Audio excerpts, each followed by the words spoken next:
both teams, both really experienced, strong teams. You look at Joel Selwood, Steve Johnson, Jimmy Bartell for the Cats, and then you look at Sam Mitchell and Jordan Lewis and Luke Hodge, Brad Sewell, these types of players.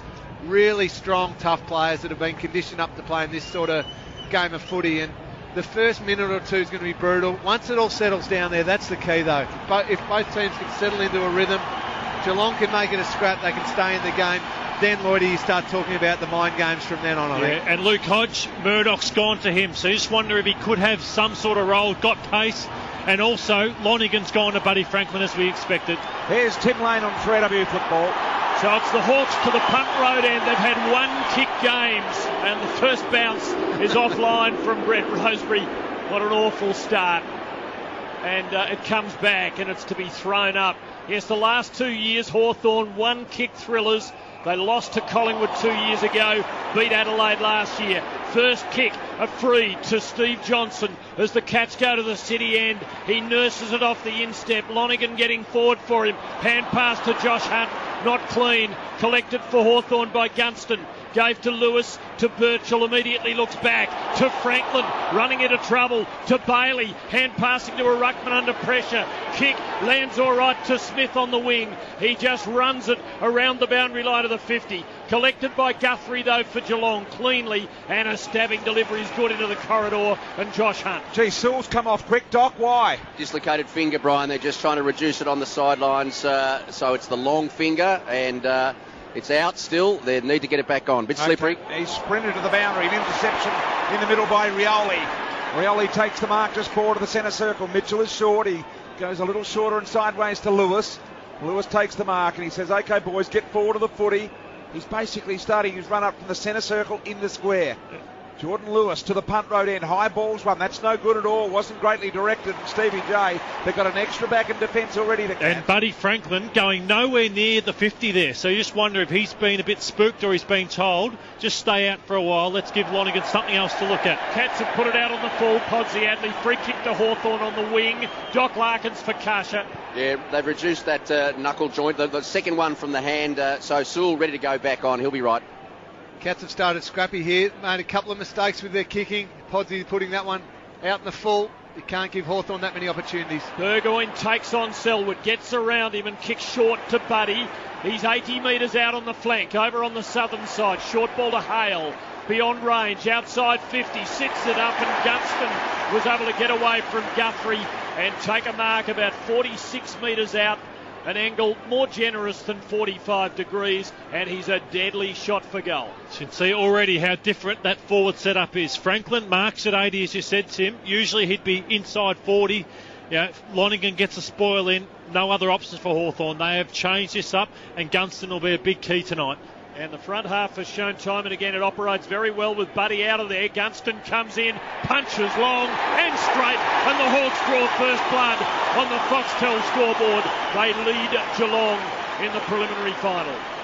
Well, it was just Geelong's bad kicking there, just wasted the ball a couple of times. As I said, Podsy putting the ball out in the full. The Hawthorn team is just so efficient, so good when they go forward. Geelong's chance of winning the game tonight is to make sure they don't cough up the ball, don't give Hawthorn those repeat entries, because as you said, Lloydie, with that different forward structure, there's different options to cover, and Jack Gunston, he's been terrific all year, but as soon as he marks the ball inside forward 50, he just doesn't miss. Yeah, I'm worried about this match-up on the wing. Barco and Isaac Smith. Smith, the hardest runner in the AFL against Barco, I still think isn't fully fit at the moment, and so I think Smith could run him off his feet. So the Hawks with that 7-man forward line. Back in the middle of the ground we go again. They're up by a goal at the moment, the brown and gold. Out of the middle with the Lewis clearance handball intercepted by Lonigan. Little kick along the ground, it'll come straight back. Hodge at centre half back on the end of it. And then tempted interception there by Guthrie. Couldn't control the footy. Handball out the back door. Geelong away, the advantage is paid. They go inside 50 towards Hawkins. Hopelessly misjudged it. Brian Lake accepts the mark and transfers to the northern side, where he finds one of the quarterbacks in Guerra, Tim. And speaking of quarterbacks, Hodge was loose in that lead-up play. We'll be keeping an eye on him just to see what Geelong are doing to try and stem his effectiveness. Guerra kicks short, Stratton marks it just beyond defensive 50. Sewell's got loose on the wing, back in business after a dislocated finger in the first 90 seconds. Hey, Tim, just on disposals already, Hawthorn are going at 75% by foot. Geelong 50%. So this is what Geelong will lose if they stay at that 75% mark. And they haven't been kicking as much, Geelong, in recent weeks, and it's coincided with a drop in form.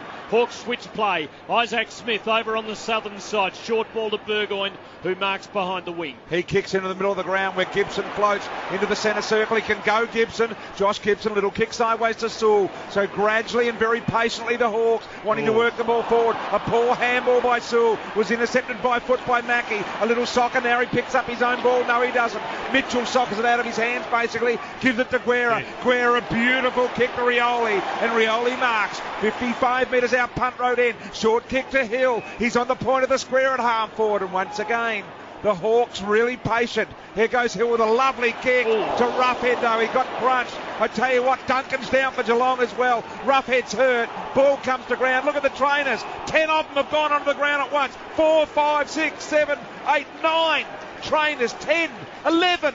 Trainers have come from everywhere to help Duncan and Roughhead. Duncan was up quicker, but by golly, he was brave. Roughhead was coming at the ball. Duncan back with the flight. Geelong's footy from the ball up. Stokes clears out to half back. Lewis and Varco. Varco did well with the body, but then dropped the mark.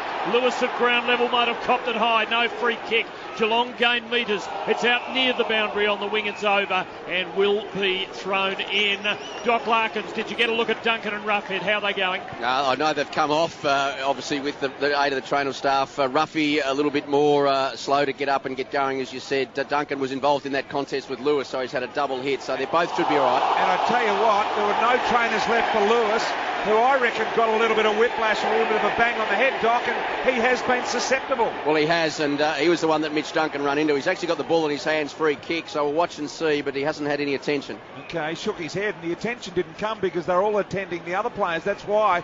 Here go Hawthorn now off half back. Little kick, sneaky one to Hill. So they're possessing the footy reasonably well until that final kick inside 50. Hill's got it on the edge of the square, just forward to centre wing. Right on the Hilux Unbreakable logo. Doesn't know what to do with it. This way, that way. Eventually from the south wing, brings it to the north wing. And Guerra.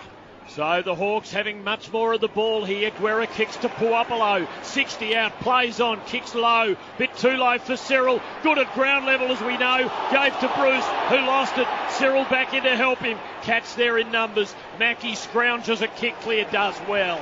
On the bounce, finds the boundary. A throw in, 70 out. Hawthorn's left half forward flank.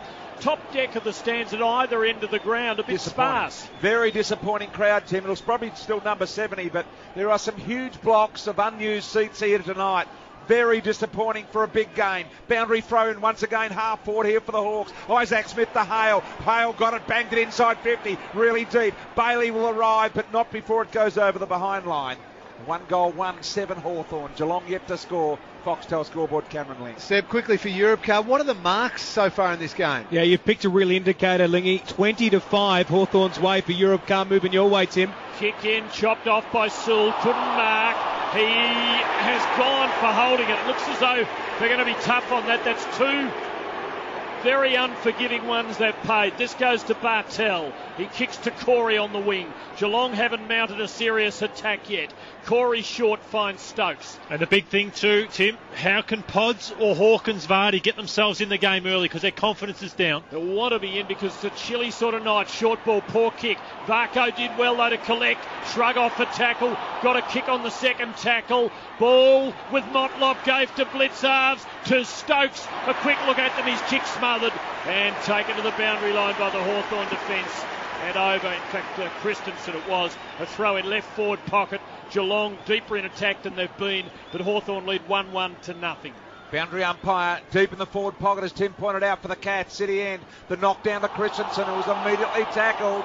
He was heading to goal. It was down his throat. Oh, that is a ridiculous decision. And he had three no already. Prior opportunity there at all. And umpire Roseberry said free kick Guerra. That, as you say, Lingy, is ridiculous. Hawthorn have started well though. They are really on. Their pressure's great. Their ball use is great. They have really started this game full of running. Cats ball though. Josh Hunt midfield gives to Bartel. Kick aimless. chopped off by Gibson for Hawthorn. And let's see if Geelong can actually hold the ball in, because they haven't done it so far. It's just these chip kicks around the ground. That's where the big fellas, if they're not marking the footy, they still have to apply pressure. Again, not good enough from Geelong. Short kicks and hand passes by the Hawks to Hill, who immediately runs into a gang tackle but gets it high, in the opinion of umpire Nichols. And Hill will come out of it with a fortunate-looking free kick. Two of them got him. Neither looked especially high. And now 50. I think there's going to be 50. Yeah, Kelly got him high, Tim, with a jumpery. So a big bonus for the Hawks. Hill running into trouble. Looked like the turnover was on. But in fact, Hawthorn now will bring the ball almost to the 50. In fact, umpire Nichols still pacing it out as he gets to the paint. So the man on the mark is 50 out. Just too far for Brad Hill, you would think. And he just chips sideways to Birchall, who's got it now 70 out. And Birchall goes short to Puopolo, who's 48 out, but refusing to kick it long to the square tonight, the Hawks. And it does look predetermined, no doubt. Puopolo from on 50, this time for the first time, goes long and deep and high. Hale at the back! The first time they've gone long and deep. Boy, what a result. And you wonder why that can't happen a little more often. He's 10 metres out. He's on a 50-degree angle. Big grab. David Hale, he's missed a few of these in recent weeks, but that's a real worry. Blixarves, and on that occasion Vardy, not being able to bring the ball to ground, Lingy. That should have been spoiled. It took so long to get the ball in there, and for all the play they've had, they need a goal at this Hawthorn, because they should be 2 goals up. Kelly and Selwood yet to touch it for the Cats. And we've played 10, nearly 11 minutes. Hale comes in and misses. A pretty easy one. It did have some angle about it. 1-2-8. The Hawks. Geelong yet to score. Massive let off there for the Cats, but little lesson for Nathan Vardy there. Deep in defence, early in big finals. You don't try and mark from 3 deep. You just punch that one as far as you possibly can. He'd be breathing a sigh of relief. The Cats clear long, but arriving Gibson, a thumping spoil for Hawthorn. Knocks it back towards the 50. It's gone out on the full off a Hawthorn boot. Rough head it was. Free kick to Selwood. So first use of the ball for Selwood set for Europe Cup. Yeah, absolutely. Kelly also. Murdoch, Vardy amongst the Cats yet to have a disposal. Long and high up the wing he goes. And he does. Contested situation. They bring the ball to the ground. Gentleman James Bartell in amongst it. Ball pinned. And we'll have a ball up right on the northern wing between the Melbourne logo and the Toyota Final Series logo in front of the benches. Up it goes. Blixarves took it away. Caught in the tackle. Made no attempt to get rid of it. Able to fall to the ground. The umpire says play on. Christians with the tackle. Murdoch with a hard nose in there. Fired the handball. No one ready. A lot of players around the ball. Geelong free kick here. It'll go to Blixarves. He's between wing and half forward. Blixarves looking for the handball off. He'd go back and take his kick instead. Players rush forward to the footy. Geelong to the city end. He goes wide with a spearing kick and finds Stokes at half forward. So the Cats still searching for their first score. Stokes pumps it long into the pocket. Big pack. No one looked like marking it. It didn't fall decisively. It's under a pack. About 35 out from Geelong's goal. And it looks as though it's not going to come out. There's a free kick Geelong's way. Umpire Nichols arriving and paying one off the ball. Against Lewis. Against Jordan Lewis. Too high on Steve Johnson, Tim. Gee, the umpire's quite interventionist early. And they're not your standard free kicks. Steve Johnson with the man on the mark, 30 out. I reckon he's got to play one of the games of his life to get Geelong over the line tonight. Just about strangled him, Lewis. Definitely deserved the free. Here he is to put and them on 50. the board, and he's going to kick a goal because Lewis is going to be standing between the goal posts. Umpire Brett Roseberry speaking to Lewis. A 50-metre penalty, and Steve Johnson rams it up into the second deck. It's Hawthorn 1-2, Geelong a goal. 13 minutes in on the paint-away clock, Seb, for Europe Cup. Well, how's this for a start for the game of your life, Tim? 5 disposals for Steve Johnson, that's a game high. 4 contested possessions as well, a game high. 3 marks, that's a game high. He's kicked a goal too, Lingy. Well, that's a good start by Stevie Johnson, and it is crucial that those senior Geelong players get off to a good start here, because they have got a young team. They brought in a couple of young players, Caddy and Murdoch as well. Blokes like Steve Johnson are crucial to the Cats' chances tonight. But again, another 50-metre penalty there, causing a goal. Kind of wish the umpires would just stay out of it a little bit more. Yeah, but he did give a one away on the wing, and he had a warning, Lewis, there for a head irie, and then he gave another one away and then wanted to dispute it. So he's done 3 really ordinary things at the moment, Lingy. Back in the middle, Bailey wins it down. It's a 2-point differential. Hawks in front here at the moment on the Foxtel scoreboard. Soccer off the ground by Josh Hart. Coming off half-back was good, but Gibson marks it half-back for the Hawks immediately. From the south side transfer. Podsiadny got the intercept mark though. Could have gone for home. A little kick over the top with great composure. Is marked by Motlop. He wants to play on, gives the handball to the goal square. It'll be a mark from Johnson. Johnson kicks another goal. 2 in a minute to Stevie J. Johnson. And will he get another one after the goal is signalled? No, he won't. For being driven into the ground. Geelong, all of a sudden, in front by 4 points. Foxtel scoreboard. BT, you touched on it only 2 or 3 minutes ago about how they don't want to go long down the line. They just want to chip the ball sideways, short passes. We know they love to control the footy, but Geelong were onto it there, and Gibson just didn't get the height or depth that he needed and turnover. That is the risk, isn't it, Lloyd? It's just that kick misses by a little bit. Podsy gets a hand in there. Geelong were away and they score so well on turnover, of course.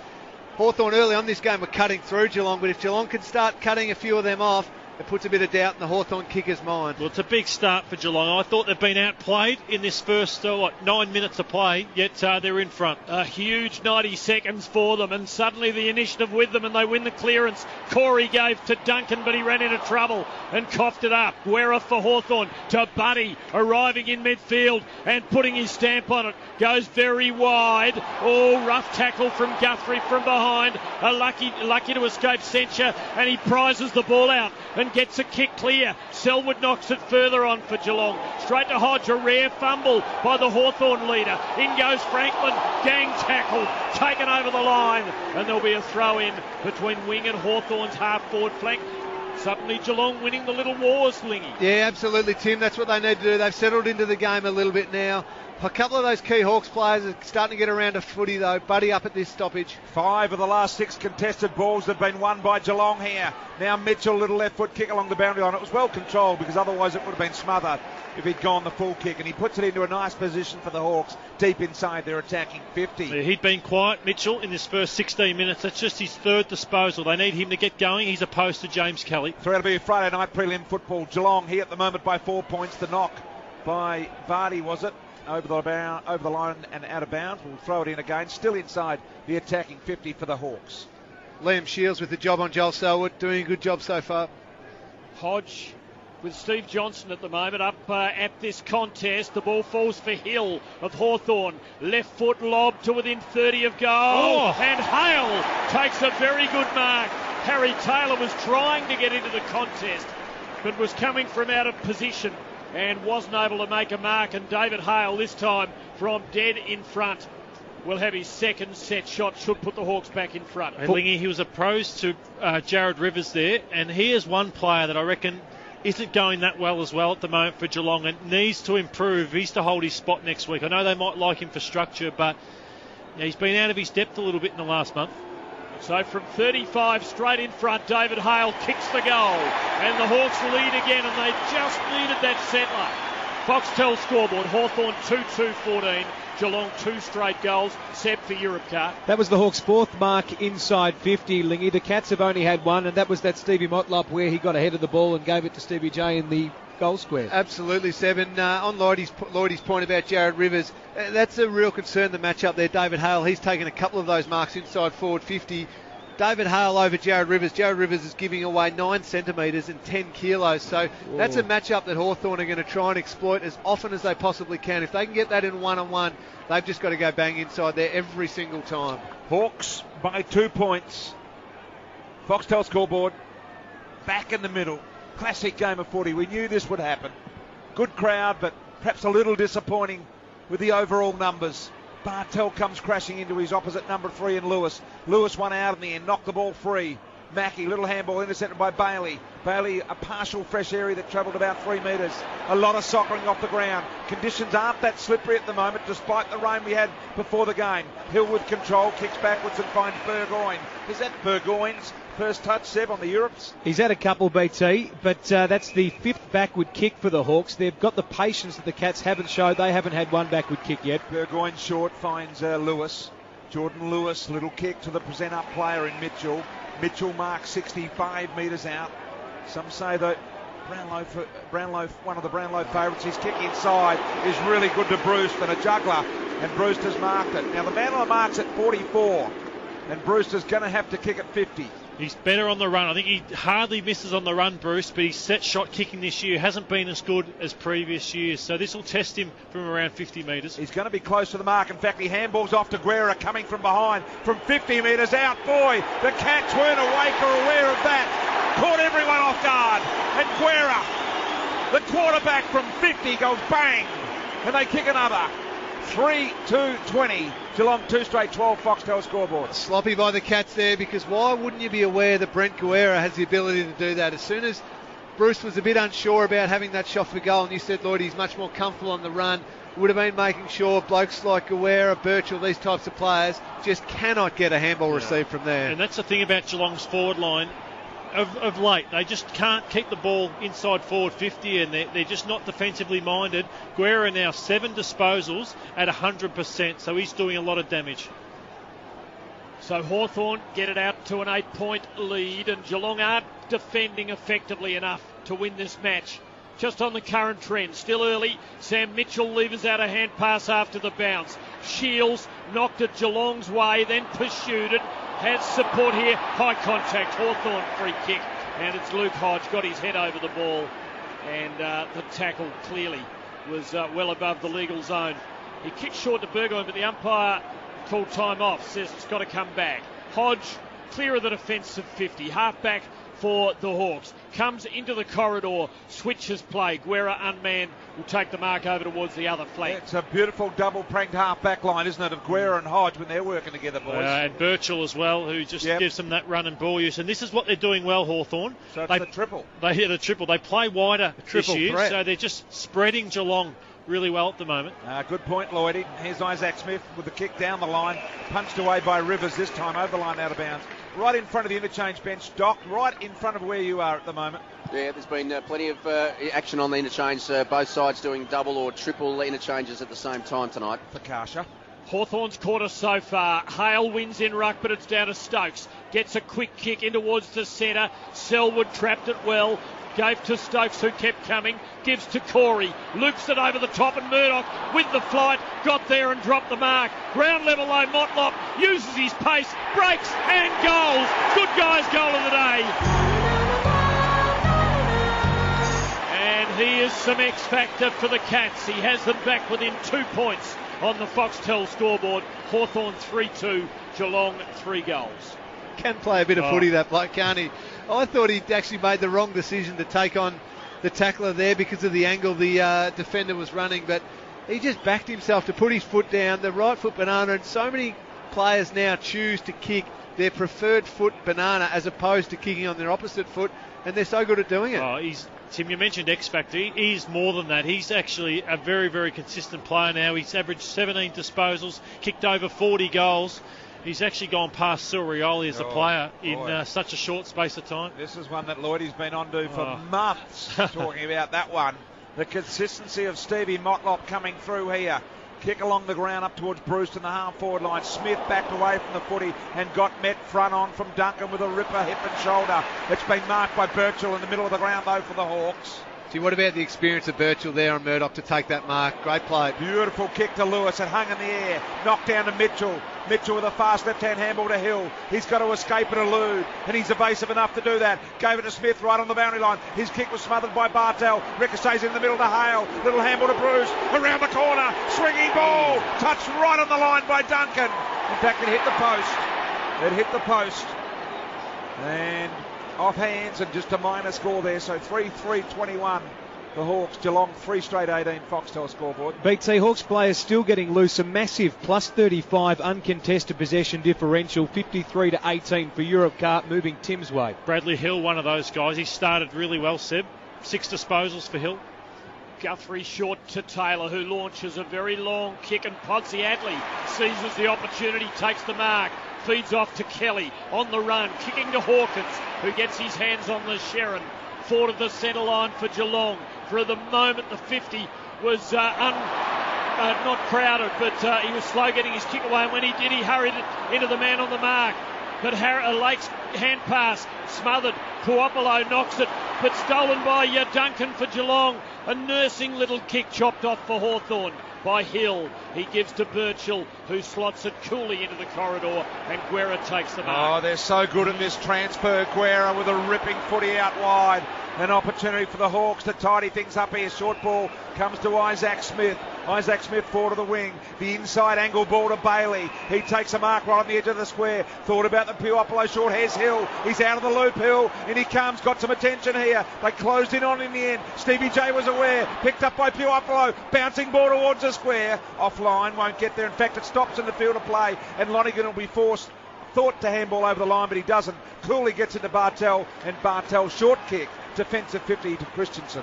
Well, Geelong have just held on in this opening quarter and stay close.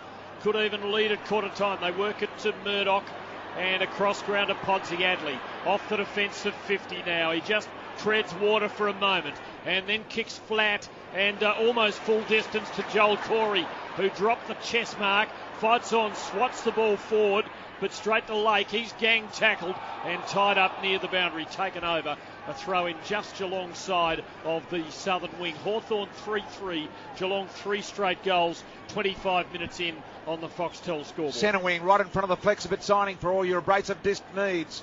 Knockdown here comes to the Hawks. Sewell couldn't control the footy. Applies the tackle on Murdoch. Duncan with a handball backwards. Release Stokes. Stokes looks inside. Finds Harry Taylor. Left footer, remember. Got plenty of time to get onto the left foot. A high ball inside 50. A rarity for the Cats. Underneath it is Vardy. Couldn't hold the mark. Spills to Hawkins. Gathers possession. He was nailed immediately by Franklin from behind. It was at Gibson. Might have been the latter. It was. Little handball down to Stevie J. Already kicked 2 goals. Left foot from 50 was smothered brilliantly there by Stratton. Ball spills loose. Hill ran over the top of it and socketed to the boundary. And we'll have a throw in half forward here for the Cats. They trail by 3 points on the Foxtel scoreboard with 2:54 remaining in the first. Some crucial smothers by the Hawks. They've been good at those little 1%ers tonight. Vardy and Bailey. Vardy front posse. Johnson kicks out of the air. It almost carried to Stokes. He got rid of a tackle. He breaks from the 50. Gives it the lot. And it very nearly. It's going to be a line ball here. There could be a conference and a review.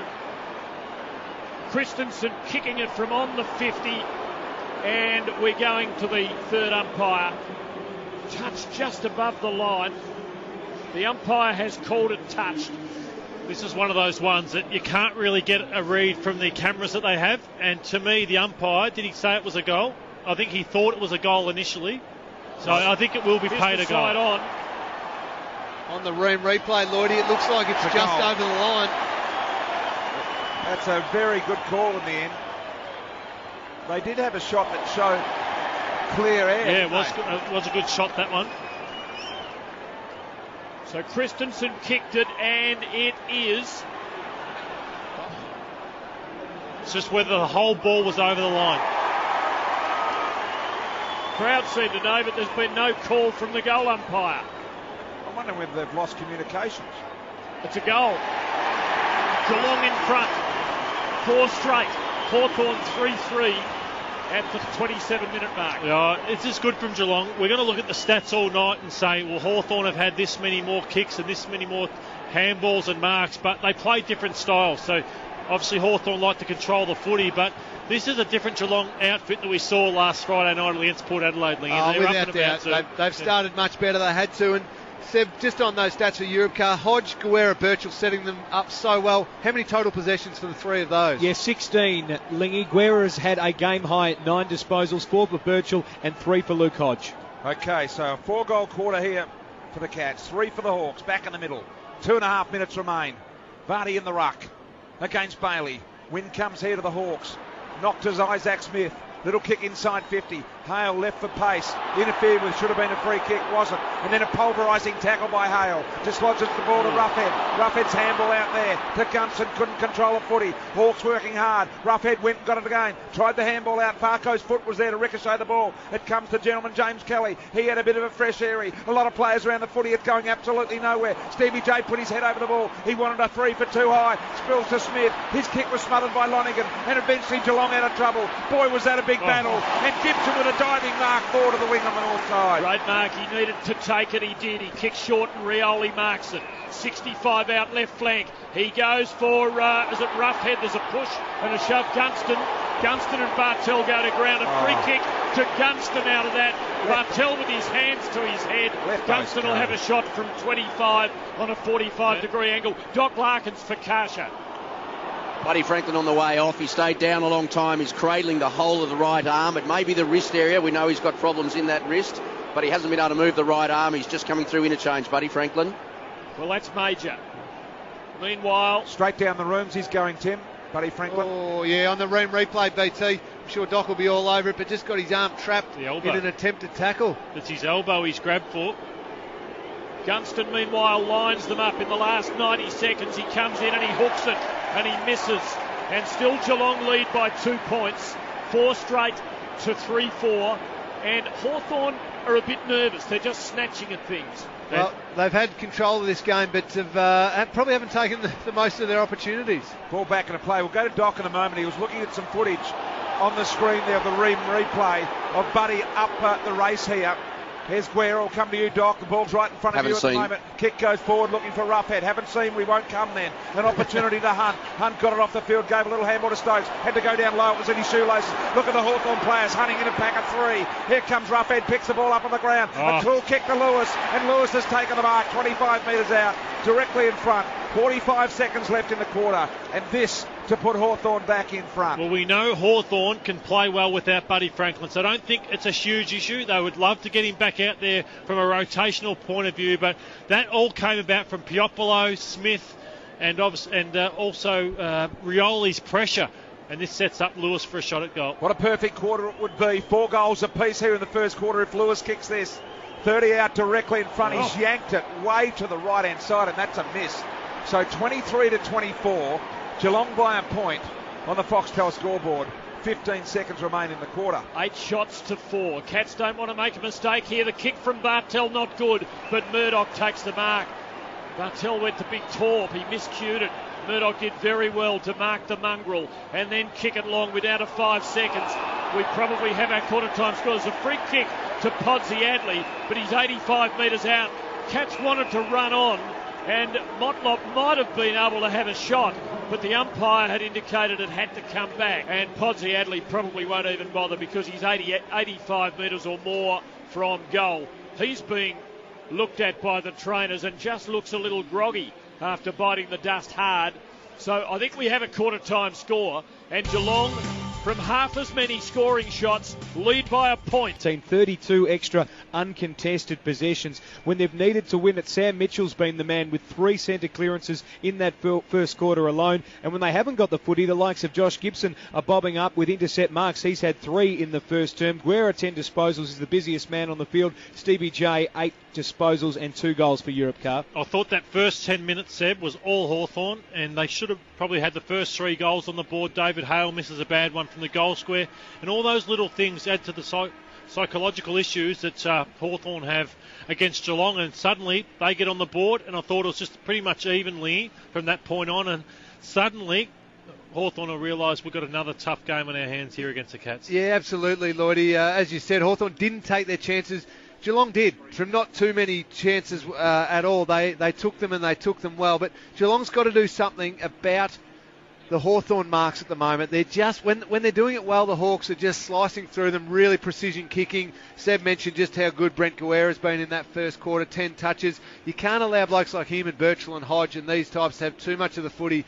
Otherwise, you get sliced through, but also you just do a whole heap of running defensively, and you haven't got enough to be able to go the other way, BT. Doc Larkins down there for Karsha, Doc. Yeah, but he's just sat down on the bench. He's got the whole medial ligament of his right elbow heavily strapped to protect it. So big David Hale, I think, Brian, ran across the outside of his right arm. He got the dead arm from the elbow nerve, and he's really cradling it still, sitting on the bench, but it's a medial ligament right elbow injury. Okay, bad news there for him. He's going to test it out, though. 3AW football, quarter time scores. Hawthorn trail, 3-5-23, Geelong, 4 straight, 24. 1 point differential there. Tim Lane on 3AW football to get this second quarter underway. Disappointing the crowd, Tim, a little.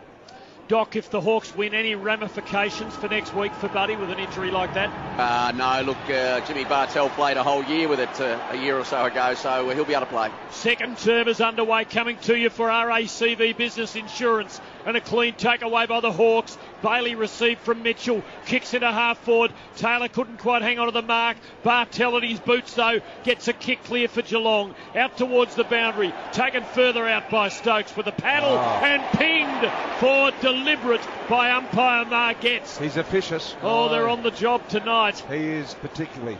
Isaac Smith, 80 metres out high on the members' half-forward flank. A big, long footy on the head of Hale. Body position is good in front, off hands, rough head. Kick around the body was smothered. Spills. Mitchell extraction. Got it here to Lewis, I think it was, or was it Burgoyne? Anyway, advanced the ball, top of the square. In from the side comes Rioli. Couldn't get it. Mackey through a bit of traffic, weaving his magic. Murdoch there, bounced off the chest. Gee, Isaac Smith. A funny little flick back into Birchall. Birchall tries to be too precise. A beautiful interception by Christian. Went and got his own ball, Christensen. Now the kick around the body is high. Hawkins caught behind, but he made his way to the front. Almost took the mark. Dropped it in the end, and then he got too high on his opponent on the wing, and it'll be a free going to Lake.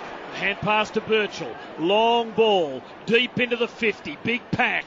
Big fists. Ball goes up in the air and comes back down. Plenty of Hawks there. Pop Puopolo had it. He was brought down. Stopped in his tracks. A pack forms over him and the ball. And there'll be a ball up 30 out straight in front. Cats by a point. 4 straight. Hawthorn 3-5. We've had a minute and a half second term. Buddy's still on the bench, flexing that elbow to see if it's okay. In the meantime, the ball's knocked out wide. Duncan of Geelong taking it towards halfback, and he's happy with the boundary line in front of the MCC members, and will throw it in. It will affect his marking, Franklin, but at least we know he doesn't like to go for the overhead marks anyway. He's more a chest marking player, so it may not affect him too badly. Boundary throw in here. Half forward for the Hawks. Vardy with a little deft touch. Went to Corey. Corey with a risky kick, but he's given Christensen a task. In front, didn't attempt to gather it. Sockler off the ground. In comes Hawkins, got to beat 2 now. Stratton in front. 2 elusive. No, he got him in the tackle. That's throwing the ball. Good tackle by Hawkins, and he'll get a look at the goals from directly out. 40 metres in front of the punt road goal. Tom Hawkins to kick. He needs this, BT. Really good that he was able to lay a tackle there. Cause of holding the ball, he pinned the arm. Stratton couldn't dispose of it legally, but Tommy Hawkins needs to kick this goal. He's had a couple of moments where he's got his hands on it and has just dropped them. He's certainly down on confidence, as he has been late in this season. But if he can kick this one, it'll certainly get him back into the game. Franklin comes on, and gee, Chris Scott on the ream screen has become a bit of a barracker in the box. Really getting behind this. Hawkins directly in front. 45 metres out, punt road end. A little bit of breezy here tonight. Steps to the plate. Big kick for him personally and the team, and he hangs it out to the right. No good, sir. Tentative kick, wasn't it, Yeah, BT? it was. Yep. It was. Their first behind of the night. They lead by 2 points, the Cats. And now let's see if Geelong can keep this in their forward half, because they couldn't do that in the first quarter. Just allowed Hawthorn to play the style of game that they like. Long kick in Burgoyne, well beyond the 50. Blitzarves does well. Punches it back into the 50. Guerra's got it. He's well tackled. He took on the first tackler. He ran into a second, and that is holding the ball. So it's a Geelong free kick about 47 metres out. And it is Stokes to take it. Lurking Motlop takes the hand pass, sits it up. Hawkins camped underneath it. Plenty with him. Double fist to Lake. Lands with Corey. 30 out. Away from goal to Rivers. Now to Stevie J from a difficult spot. It's an easy shot for Johnson. He is just too good. He kicks his third. It's a good guy's goal of the day.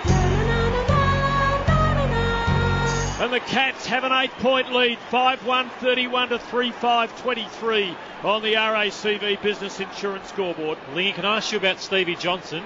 Is he, to what he does through the midfield now, did you ever think he was capable of being this good? Probably not as consistent as this. I thought he'd be an unbelievable forward like he's always been, and he'd have bursts through the middle and be able to inject a little bit of run, a little bit of creativity in there. But he's surprised me. He's been able to do it for full games, entire seasons, and have such an impact, and then still have the ability to go forward and kick a goal. What about in the middle of the group of 4 midfielders get together to say where they're going to put it? Not Stevie J, he just hangs out, says, I'll get it wherever it goes. He was watching the big screen, I think, BT. He was. There's every chance that is true. Instead of joining in the meeting. And he guess did what? get it. He got it to Selwood. Selwood onto Blitzarves. How good are you, Stevie J? A mark in defence here taken by Burgoyne.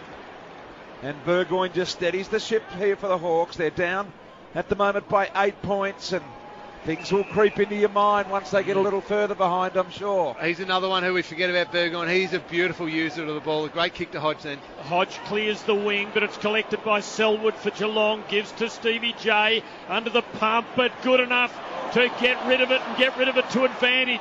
Corey's got it. They've made a bit of a meal of this, but Stevie J's there to help them out. He receives from Corey. Kicks in the Duncan direction, forward to the wing. Can't mark, but he crumbed, and he gives to Motlop on the breakaway. Kick to a leading Hawkins who marks. He thought about playing on, but he changes his mind. He'll line them up from 35 out straight in front.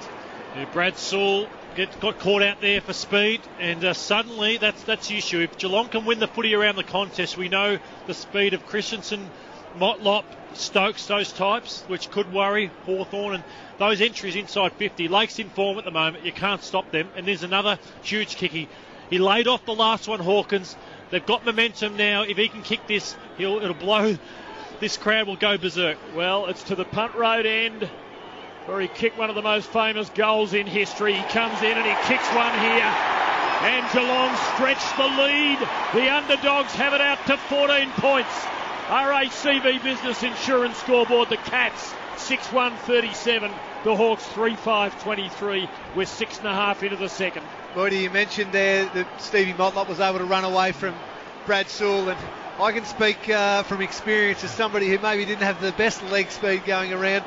That is a horrible feeling when you see somebody like Stevie Motlop get the ball with a metre or two break of your goal side. You just think, oh, geez, I'm in some trouble here. And Motlop just put the foot down, was able to run that 20 metres and then kick the long entry. That's the 70, 80 metre player that they talk about who doesn't just kick straight away. He's able to carry the ball first and then kick, and he's the type of player who gets those deep entries. 4 consecutive goals here for the Cats. Back in the middle we go. They're up by 14 points. Biggest margin of the game now. Fighting for it in the middle. A ripper tackle by Vardy. Dispossessed footy.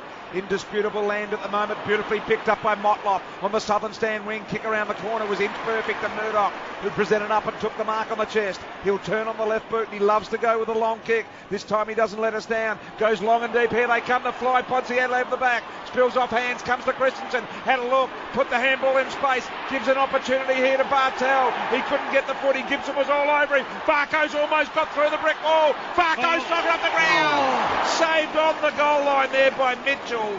Otherwise, it would have been a superb Geelong fighting goal. Great desperation there by the Hawks on the last line. Fantastic. That's the sort of thing that wins finals like this. Great work. 23-38 Geelong's way. RACV scoreboard. The Forces with the Cats, but it'll swing backwards and forwards. Mitchell receives, kicks beyond the wing. Gunston nearly marked it. Spilling ball covered by Mackie. He'll be under pressure. He's good in this situation. He paddles to Taylor. To Bartel, backwards now to Hunt, missed him. They've still got numbers though. Hunt has time to give to Mackie with the two-eyed view now. Goes in the Johnson direction, Mitchell into his back. No free kick. Harry Taylor arrives, keeps it in play. No, he doesn't. It just crept over the line. He and Selwood frustrated. Boundary umpire to throw it in between wing and half forward for Geelong.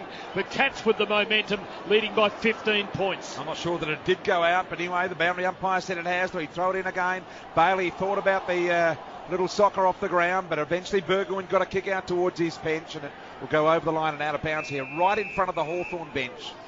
And scores 3-5-23 Hawthorn. Geelong 6-2-38.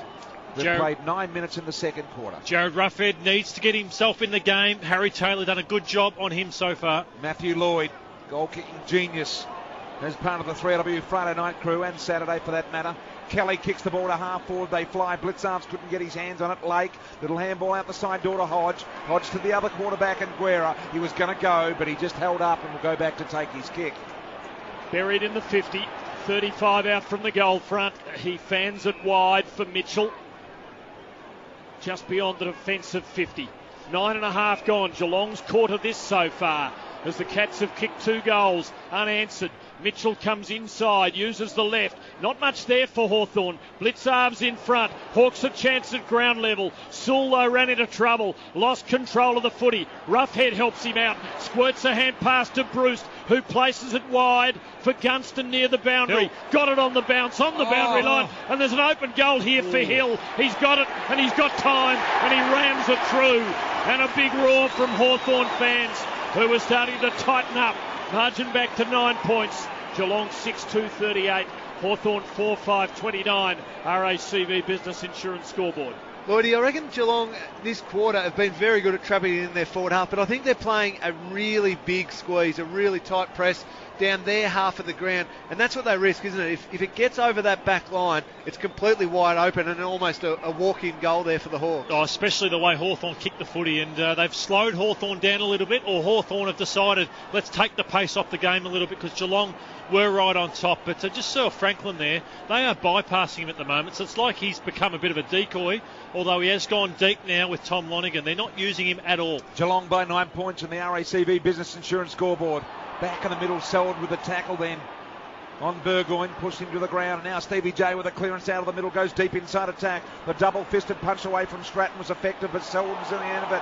Tackled the moment he picked it up. It spilled to Sewell. Sewell kicked to half forward, but a good mark at half forward, taken in the end on that occasion by Rivers. Gives a little handball out the side door. The Cats are away. Stevie Johnson got it in the middle of the ground, towards the edge of the square though. High footy, here comes the Pond, and he marks with momentum. Coming at the footy, 45 metres out on a 45-degree angle, and this distance is very easy for the Pod. Not sure where his opponent was. He's been opposed to Josh Gibson and just could not see him anywhere. Great grab there from Jared Rivers. He set up that play there, but there's Gibson, just lost sight of Podsiadly, came over the top, got a great pair of hands, and once again the momentum just all with Geelong at the moment. He's a beautiful kick of the footy. I tell you what, that's a very sharp-looking footy, Lloydie, if you know what I mean. Really, you like those ones? Really pointy. This should spin very sharply. Podsiadly steps to the line. He'll be right on 50 when he lets it rip. Kick on the way. He's a little shortish and off to the left-hand side. Didn't get it all. Punch through in the end for the Cats. So 39 plays 29. 10-point advantage here for the Cats. For Europcar, though, the Cats seem to be controlling it this quarter, whereas it was all Hawthorn in the first term, plus 30 uncontested. The Cats leading it this quarter, 19-14. Birchall to Guerra at the kick-in. Back pocket over on the southern side of the ground. Comes into the corridor. Chopped off by Bartell. Hawkins has got it. Numbers around him. He just couldn't get it out. Murdoch arrives, but Burgoyne comes the other way. And the ball's in a contest. Hodge a little running kick. Not safe yet. Stevie J arriving, but so's Roughhead, who soccers it to the boundary. And there'll be a throw-in. Geelong fans were expectant. It's 30 around. Right forward pocket. Hawthorn making defensive errors. Cats working to make them pay. Under enormous pressure here, the Hawks defence. Hale at the back. Little knock down to the front there. Comes to Stokes. Round the body, top of the square. Hawkins stands. Gee, Hodge was late with the arrival. Did well to get a fist on it. Then Brian Lake with a clearing kick, but it's going to come back again. You get the feel. The Cats are all over this. Went and got it, Murdoch. Shrugged the tackle of Hill. Drove it to the top of the square. Up they fly. Off hands. Christensen. Another one. Vardy. Left foot snap goal. Geelong have kicked 5 of the last 6 goals. And they lead it by 16 points. A game high 16 on the RACV Business Insurance scoreboard. Well done, Jordan Murdoch there, the young fella. I thought he'd done the wrong thing there, Lloydie, and tried to take the tackler on of Hill and was going to get himself in some trouble. But he was able to fight it off, get the kick in there to that really dangerous patch. And who would have thought that it'd be Nathan Vardy who kicks the crumbing goal there? But really well scrapped by Geelong, just keeping it in their forward half of the ground. This is where it's important that Hawthorn just have a bit of composure. As you said before, get control back of the game, even if it's a bit of that kick mark, just to slow that momentum down to the Cats. Yeah, great tap out too. Hawkins was going over for a rush behind, Podsiadly, and he tapped it back into play. They need to start winning some clearances here, Hawthorn. Cats on top, 7 of the last 8 inside 50s, 5 of the last 6 goals from the ball up. Stevie Johnson had it, couldn't break. Still Geelong swarming the ball. Selwood twists out of a tackle, swings it long. Hawkins, good posse, couldn't hang on to the mark. Spilling ball covered by the Hawthorn defence. Cats hold it in though, keep it tight. Corey stole it, couldn't break, brought to ground.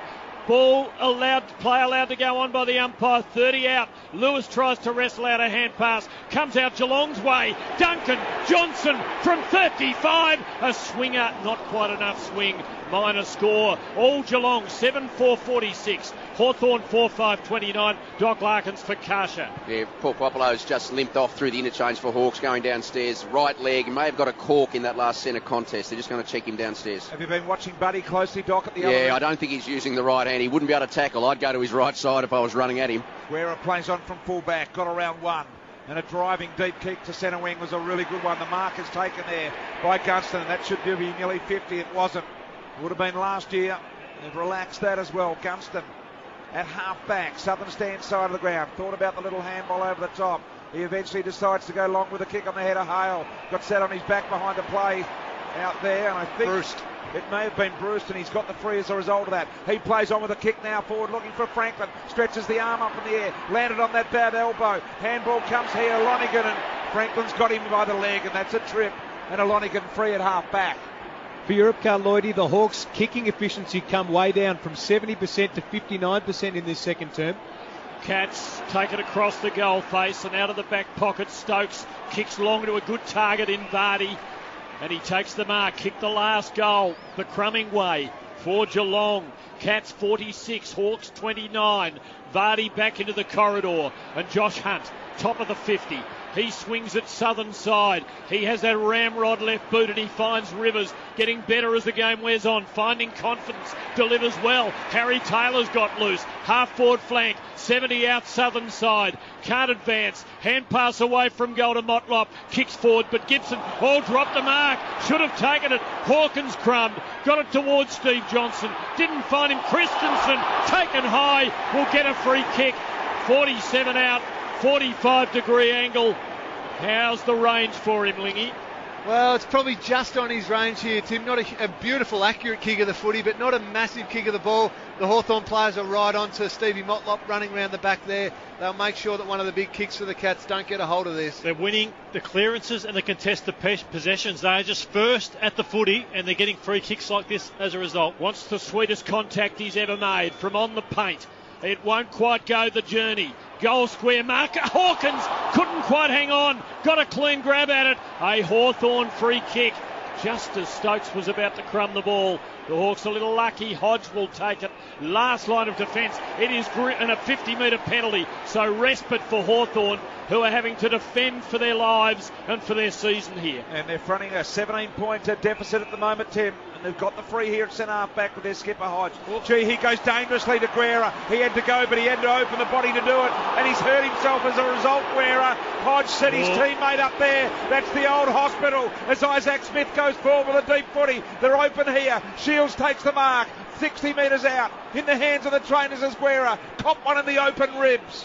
And Shields. Mr. Granny last year. Yep. And I tell you what, boy, did the skipper set him up. High ball inside 50 for the Hawks. Roughhead couldn't mark. Off hands it comes to the Cats. They spread. Bartel, a momentary fumble, was able to pick it up and handball to Selwood. Selwood wide to Rivers. Rivers, the former demon. He must be thinking, how lucky am I playing for a team that can actually play. Christensen dropped the mark.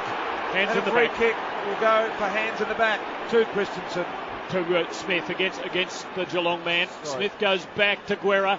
So he has the footy now and he can test out that leg on the kick. He's a lovely kick of the ball, and this is right up to his usual standard. He finds Hale, 65 out. He kicks to Gunston on the lead, and he takes the mark about 48 or 9 out. And he's looking the most dangerous of all the forwards here, Gunston. He's presenting up. Guerra coming off. Guerra's coming off, but should be okay. But I don't think Franklin, Rioli or Roughhead look like getting the footy at the moment. Let's get to the dock as Guerra comes off and Gunston lines them up. Guerra got corked up high in that sort of left buttock sort of area, just up a hamstring, so he has come off. It's the one that he did hurt in the past. Puopolo has just reappeared. Looks more like a right ankle area, the way he got trapped under the ball. Hawks 17 points down. Gunston kicks beautifully, and he cuts it to 11 points. And it's like water to a man lost in the desert. Geelong 7-4-46. Hawthorn 5-5-35. That's the RACV Business Insurance scoreboard. 19 minutes gone on the paint away clock. Seb, for Europe cars, Brent Guerrero came off the ground there. How many possessions has he had? 14 disposals, Lingy. 13 kicks at 92%. He's just cutting them to ribbons with his ball use. Doc, he looks really sore though. Oh, well, you know what it's like. He just got that knee just in that sort of... Well, he's got a fairly big glute on him, but it was just in that soft part of the glute. So you're confident it's a cork rather than anything? Yep, I am. Yep. But he's limping back into that half-back position. That's his kicking leg, Brian. Okay. So down by 11, the Hawks. And Brad Sewell in the middle, 4 disposals so far. They need him to get his hands on the footy, get inside, because Geelong are on top this quarter in the clearances. Kicked 2 of the last 3. Having said that, though, the Hawks. Here's Selwood out of the middle. The clearances that Lordy speaks of, and there they go. They've got another one. They need to rectify that. Here's Rioli through the middle of the ground. Got it to the extractor, Mitchell. Bangs it on the boot with a low torp. Goes out towards Guthrie. Guthrie ran past the footy. Brewster's there with him, and Hawthorn will be happy with that. 60 metres out from their city end goal on the northern side in front of the MCC members. What are Cyril and Buddy's numbers, Seb?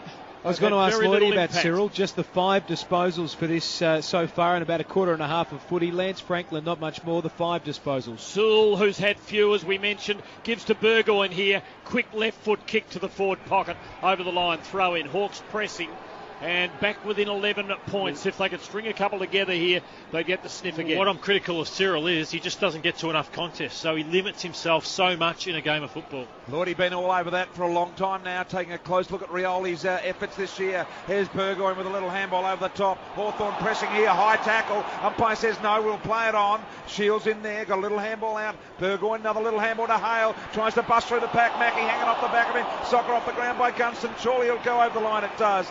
Kicking in danger. Kicking in danger, that one. Okay, so it'll go to the Cats. And don't forget, thanks to your local Toyota dealers, grand final tickets available. Just tune into 3AW next week to find out how you win them as Blitzarves takes the mark. Little handball over the top. Down to you, Doc Larkins. Yeah, Popolo about to go on, but Guerra had to come off again. Too sore to run, Brian. They've given him some pain tablets. Cyril dangerous here as the Cats turn it over. Hawthorn have it in the forward pocket. Burgoyne's loose. 5 metres out, snaps a goal. Hawks are back. Margin 5 points. Geelong 7-4-46. Hawthorn 6-5-41. RACV Business Insurance scoreboard. Wow, Doc, that is big news. If he is in trouble, Guerra, and can't play any more in this game, then he's certainly in doubt for next week. Yeah, you wouldn't expect a cork to really keep him out, Brian, but he's obviously limited, and I reckon half-time will be a great benefit, and the Panadol will kick in, but he's definitely going to be sore all match. And, of course, BT, the worry is they've got to get there to next week. I'm assuming that they... Yeah, and Brent Guerra has been so important tonight. If he can't go on tonight, he's had the 14 possessions, he's set them up brilliantly. That's going to take a big hole out of their creative back setup that they've been so good at tonight. And that was Gunston who set that one up. He's now set up 2 and kicked 2 himself. Back in the middle of the ground, an opportunity here for the Cats to respond. They've kicked 3 of the last 4 here. The Hawks, Mitchell kicks to centre half forward. They attack the footy. Here's Franklin. Got the handball out brilliantly to Hale while under enormous pressure. His kick forward dropped by Josh Hunt. He lays on the footy. He'll need to get rid of it. Now he's pinned by Burgoyne. Burgoyne disks the ball out. It comes to Bruce. Rioli, really clever tap to Hill. He ran past the footy as he saw extreme pressure and Selwood coming towards him. Eventually picked up by Mackie and fumbled over the boundary line. And we'll go over the line and out of bounds, throw it in deep here for the Hawks. They trail by just 5 points, Tin Lane, on 3AW footy. Oh, the tension is just going to grow as this game wears on. Hawks deep in attack, looking for the lead. They were facing doom a little while ago. Quick kick Shields across the goal face. Out to the boundary line in the right pocket, throw in, and 5 metres around from the behind post. I mentioned those grand final tickets, Tim. All you got to do is come to grand final day next week with a Toyota footy banner and you're in the running. Lee here, throw in, brought down Geelong's way. All bad fumble by Kelly, had time to get it back, gave to Duncan, kick under pressure though, and chopped off by Birchall, who is between wing and half forward. We have 3.5 minutes to go in the half. And Geelong lead by 5 points.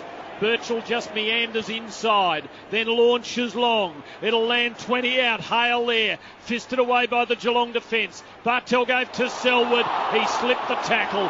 Should be 50 for that. Because Franklin came ploughing in late. Yeah, it is. And it is a 50-metre penalty Geelong's way, which brings the Cats out of a grim defensive position. And as ever, Selwood just knowing when to buckle slightly at the knees. Puopolo was the tackler. Selwood with the ball at half back. Dangerous kick. 3.25 minutes remaining in the half. Here's Hale, had to go. Duncan over the top with a hip and shoulder, gave the handball to Lake. Lake with a kick out wide, it'll be intercepted by Hunt. Went through his hands again. Likewise Gunston. Gunston and Hunt, both as bad as each other out there. Got the little handball off to Burgoyne. Puopolo gave a sneaky one to Buddy. Buddy around the corner with a high 40. Here's Cyril. Cyril one out. Down there with Rivers, I think it is. Doing a really good job as Rivers. Keeping it alive. Bruce off the ground. Mackie Sockers through for a behind. So 42 Hawthorn, 46 Geelong, RACV Business Insurance scoreboard, 2:45 to the half-time break. Well, it's all Hawthorn at the moment. They've got the momentum. They're winning the contest. They're now flipped it on Geelong. They're making Geelong feel under the pump every time they get the footy. And Liam Shields was playing on Joel Selwood, Seb. He's now moved across to Stevie Johnson, who's obviously had a huge impact with 3 goals so far. Just over 2.5 minutes to go. Cats clear the ball to Varco, who takes the mark. Haven't seen a lot of him for half an hour or so. He stabs it inboard, and Kelly takes the mark.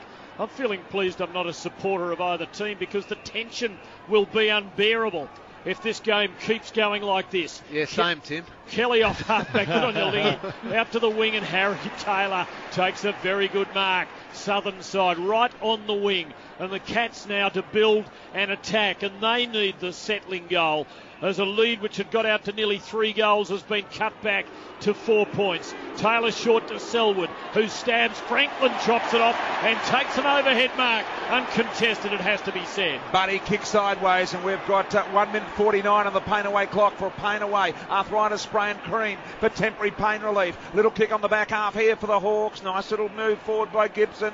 Now it finds Hill. Hill on the outer wing. Turns, faces inside, gets a short kick to Hale. He marks on the point of the square at half forward. 75 metres out from the city end goal square. Gave a funny little handball out the back door to Buddy. Buddy's left foot puts it right in the hot spot. Roughhead couldn't tie the ball up over the top. It comes to Gunston. Gunston out the back. A little roller, got it. He's kicked 3. Hawthorn have kicked 3 in a row. And unbelievably, Hawthorn are back in front. They lead it by 2 points. They trailed by 17 a few minutes ago. Hey, Linger, the small half forwards of opposition clubs are just killing Geelong at the moment. And here's another one, Gunston, who not only has he kicked 3 goals, but we've seen him set up the one to Burgoyne in the goal square and the one to Bradley Hill in the goal square. So I'd love to look back on this and see who's been on him. Has it been Andrew Mackie for most of the time? Has it been Jimmy Bartel? But yet again, they get exposed down there on the half-back line. Exactly right. I think it's being magnified too by, of course, Corey Enright not being out there. Corey Enright usually just takes a match up, it's locked away, and then you can work about the other ones. But you're right, they're being exposed big time. Out of the last 10 inside 50s, Hawthorn have had 9 of them. Crucial centre bounce clearance here, and the Hawks get it again. Yeah, Puopolo swings it to the 50 with about a minute left. Hawthorn dangerous. Rioli goes under a tackle, gives to Franklin, to Sewell on the paint. Quick kick forward into the lap of Bruce, who's marked it 35 out, almost straight in front. And Hawthorn suddenly are stringing goals together, and the Cats, who looked like blowing it out in this quarter to something really substantial, now find themselves holding on. This should stretch Hawthorn's lead to 8 points as the clock ticks under 40 seconds. Probably the last score of the half. It's down to 30. Bruce comes in. 35 out. He hooks it and misses, and that is a very bad miss. Hawthorn 7-7-49. Geelong 7-4-46. 28 gone. Geelong got to be smart with the ball here. Only the 22 seconds remaining on the clock. Don't do anything stupid. Just play safe. Go into the break. 3 points down. Mackie from fullback goes deep and wide. Lonergan got an accidental trip, but the mark's been paid to Buddy over the top, and Lonergan is not happy. Now Buddy's 65 metres out on the foot that favours his left side. He gets the big arc, hammers it long and deep. It's on line. It'll fall about 5 short. The pack rise and Roughhead! Mark of the night, Roughhead. 3 to 4 metres out. The siren will sound. There it is. And Roughhead cannot play on. So this does damage what he would normally do, and that is turn sideways and play on. He cannot do that. He has to kick the drop punt, and he is on a severe angle. And the umpire behind him lining up. Make sure he doesn't go around, BT. 10 metres out or even less, and he misses. Make no mistake, If the siren had not gone, that would have been a goal. But he was forced to kick a kick that he hadn't kicked for a while in Jared Roughead. And a big comeback here for the Hawks. They kicked the last 3 goals of that quarter, and they've hit the front by 4 points. Hey, now, thanks to your local Toyota dealer. You want to win grand final tickets? Make a Toyota banner in relation to football. Turn up on grand final day to our live OB, and you could be in the running for some grand final tickets. It's that easy. RACB Business Insurance Scoreboard. The Hawks here at half-time by 4 points. 3AW is footy. All right, boys, we're about to get underway here. Hawthorn by 4 points over Geelong in a cracking game. Doc, is Guerra all right, do you think? I reckon he's pretty good, Brian. If you mean, sitting on the bench with a very sore corked buttock, he's all right to sit on the bench. He'll go back on. Here's Tim Lane on 3AW footy.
Or corked buttock. He's all right to sit on the bench. He'll go back on. Here's Tim Lane on 3AW footy. Hawks by 4 points.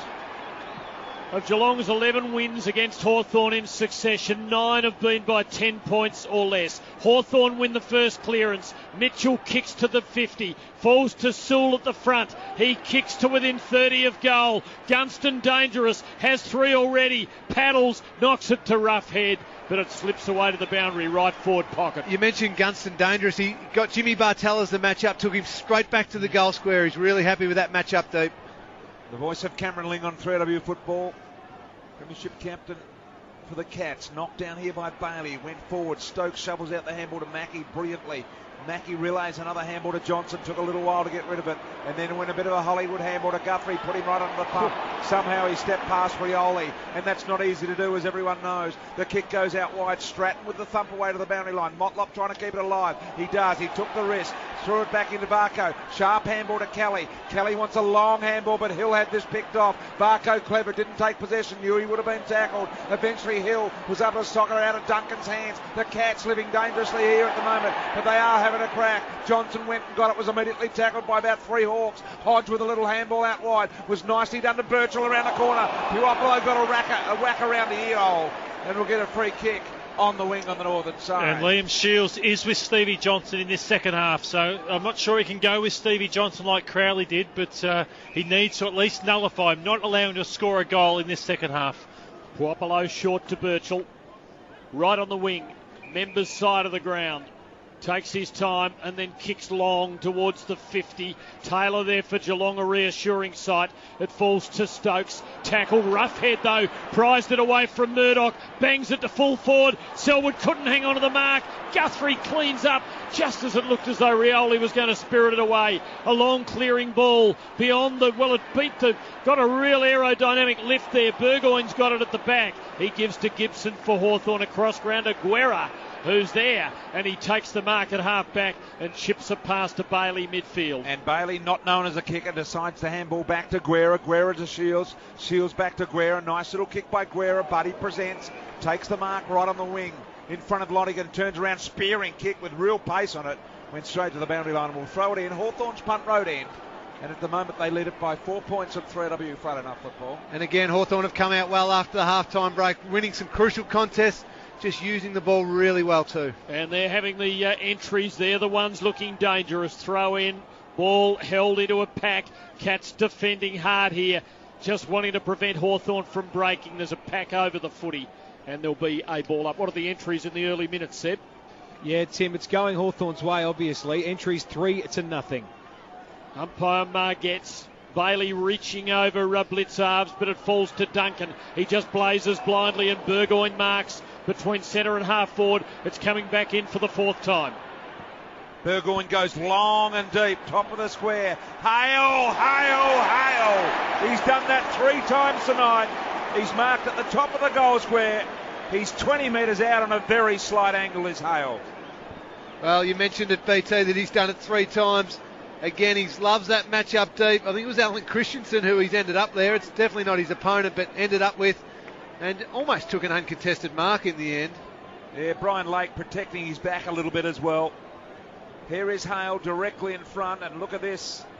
The last 10 inside 50s are with the Hawks. Hale comes in and kicks his 2nd goal. They've now kicked 4 in a row, the Hawks. They've kicked 5 of the last 6. And they lead it 56-46, Energy Australia scoreboard. And let's not forget they missed 2 absolute sitters just on half time. We saw Luke Bruce miss from 25 metres out. Roughhead missed from about 10 metres out on his preferred left foot on an angle, but should have kicked it. So all the plays gone their way, and they don't want another close one here because of the history of it. They'd love to blow Geelong away in this 3rd quarter. Well, that's the risk that they're facing right now. The Cats, the Hawks are all over them. As BT just said, the last 10 inside 50s just before half-time and just after, playing all over them. The Cats have got to hold on here. They've got to make sure they stay in this game. The week's rest may be becoming a factor. The Cats are looking vulnerable. They badly need a goal. And this clearance is important. Bailey's got it for Hawthorn. The Hawks win it. Mitchell a quick kick forward. No one can mark. Hill knocked it on, but straight to Hunt of Geelong. Gave to Bartel, to Stokes, to Corey. Ran into trouble. Released it haphazardly. Sewell steals. Gives to Mitchell. Here come the Hawks again. Geelong under siege. Out wide to Gunston. 60 out. A little looper into the 50 and low down Bruce. Couldn't quite pick up the mark. Rivers has got it for the Cats. Slots it in the Varco direction. Can't mark. Selwood at the back. A hand pass to Johnson, who dances, then kicks to the wing. Podsy, Adley and Gibson. It comes sliding off their hands to the back. Covered by Birchall for Hawthorn. To Bailey, to Hodge, to Mitchell, to Birchall. Over the top now to Puopolo. Kelly comes at him. He releases though to Hill. Can't quite break the tackle. And the umpire pings him for an illegal disposal, and the Cats just managed to hold up. But it looks a bit grim right now, Lingy. They only managed to hold up there through a great tackle from James Kelly and then a magnificent tackle from Joel Corey. So they're just holding on at the moment, Tim. You're absolutely right. But they have to be bold, BT, and continue to take the game on like this kick here, because we know what Hawthorn did to Sydney after half-time. They will destroy if you stop kick yourself. To Bartel handball to Murdoch, and Lloydie said they've got a big game, and here they go. Advantage for Mackie inside the centre square, centre forward. Long 40 at the back of the pack. Up they fly. Vardy over the back as he marked it. Hodge sent it through from behind. Hawkins said it was off his boot. He's not going to get any satisfaction off the umpire there. And it's 56-47 in favour of the Hawks. We'll just see on the Ream replay, hopefully, to see if he's telling a bit of a porky pie there, Tommy Hawkins. Yeah, Guerra off again, with this time with a stinger, the left shoulder, Brian, and getting pain down the arm, off on the bench again, Guerra. Hawks work it cleanly almost to the wing, and Puopolo wins a free kick just behind the centre line, and he chips backward to Mitchell at the 50. He slots it into the corridor coolly and cleanly to Gibson, who goes over the top to Hodge, and he takes the mark right in the centre. Kelly just needling and nudging, and the Hawthorn crowd hoping for 50. They don't get it. Hodge midfield. Hawthorn right on top at the moment. Kick into half forward, but Hunt attacks it. Poor kick from Hodge, fell short. And Hunt marks at half-back for the Hawks. It's Hawthorn by just 9 points, 56-47 on the Energy Australia scoreboard. Gee, they've nullified Josh Hunt's kicking tonight. We haven't seen him kick the footy a lot, have we? And that is his attribute. And when he has kicked BT, he's just been forced to go short and safe. He has. Short little kick over the top comes to Duncan.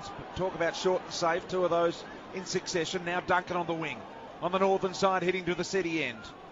Duncan of Geelong kicks the ball inside 50. Hawkins is there. Up they fly. Vardy in front. Couldn't hold the mark either. Comes off hands. Mitchell.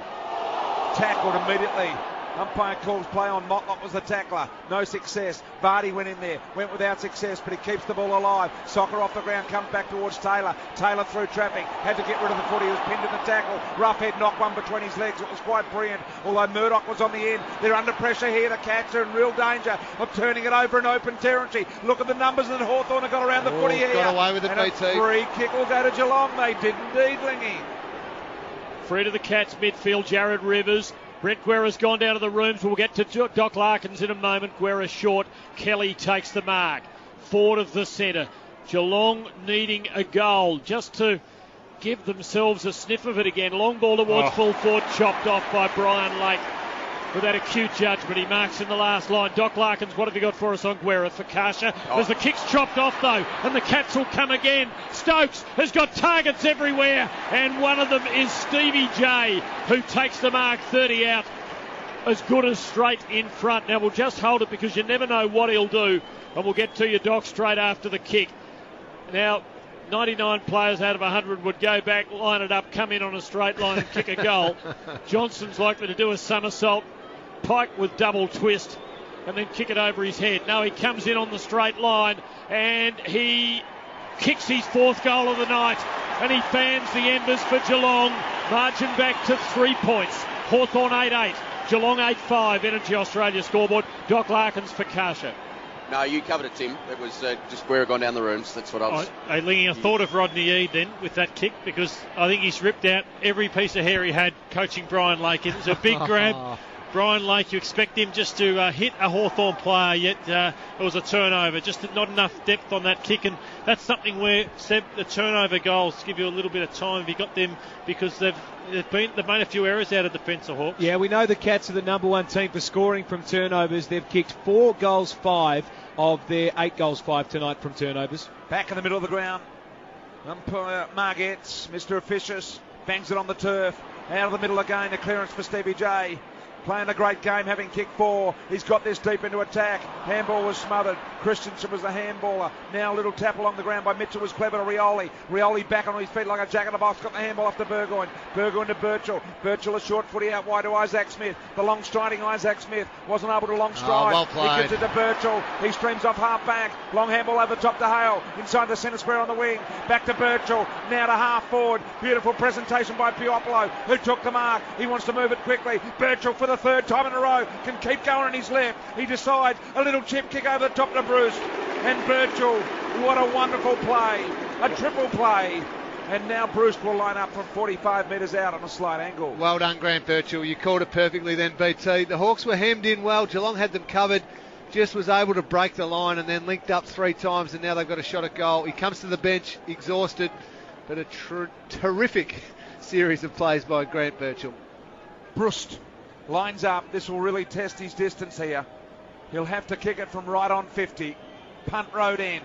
Gets a bit of leverage by running around a little, and as a result pulled it to his left and very nearly kicked it out of bounds on the full. It'll be a behind. So 57 Hawthorn, 53 Geelong, Energy Australia scoreboard. We touched on him at half time, but I think David Hale has become one of the most influential players on the ground. Just not only the goals he's kicking, but the marks he's taking, the hit outs. I think he's too strong at the moment for the young fellas in Blixarves and Vardy, but they just have to try and break even with him. Otherwise, I think it's Hawthorn's game if he keeps dominating the way he is. Guthrie chips to Murdoch, back pocket. Along the members' half-back flank he goes. Big pack, no one could mark. Bailey did well, though, to pluck the ball at the second go and kick it again to Bruce, who's taken another mark inside the 50. In fact, the mark taken probably just inside 45. Slight angle. He has 3 behinds for the night. And as we've remarked, his set shooting letting him down. He leans back on the ball, so I don't think he stays over the top of the footy well enough, Bruce, and then puts too much elevation into his kicks. The lead 4 points. He lets it go. That's not bad. That's a good line. It's right through the middle. And again, the Hawks get it out to 10. Energy Australia scoreboard on 3AW. Hawthorn 9-9-63. Geelong 8-5 53 beyond the 12-minute mark of the 3rd term. Set for Europe car before Lingy. How's the start of Grant Birchall this quarter, Lingy? 10 disposals in 12 minutes. Well, he's taken over perfectly. Brent Guerra was amazing in the first half off that half back line, just setting the Hawks up. Well, as soon as Guerra's a bit sore and perhaps can't play that role as well, Birchall's just slotted in nicely and playing a terrific quarter. Where is Brent Guerra for Akasha, Doc? They're still trying to get that strapping on his left shoulder. He's just walked up, Ryan, so he's had the slight shoulder injury, the cork buttock, both on the left side, sitting on the bench. Okay, so he'll resume shortly. He's been in the wars tonight. Hawthorn by 10 points here on the Energy Australia scoreboard. No price riser for 2 years with a fixed rate guarantee. Paint away clock says 12, early 13 minutes kicked over. Free for the extractor Mitchell in the middle. So damn good at this.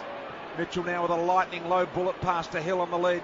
Looking for it on the skip and bounces past him, comes to Lewis. Lewis was thinking about leaving it for Hill. He couldn't get there in the meantime. Motlop comes in. Hill tries to socket it out of his hands, or was it Rioli? It was Rioli. Picked up by Mackie. Mackie's kick is indiscriminate. They need to work here to catch. Johnson did well. Little flick down from Hawkins to Kelly. Out wide to the pod. Beautiful stroke of the left boot. Kicked it to the contest though. The contest is there now. It's with Selwood and Stratton. Selwood did really well. Burned him off. Handball to Varco. Long over the top by Varco to Vardy.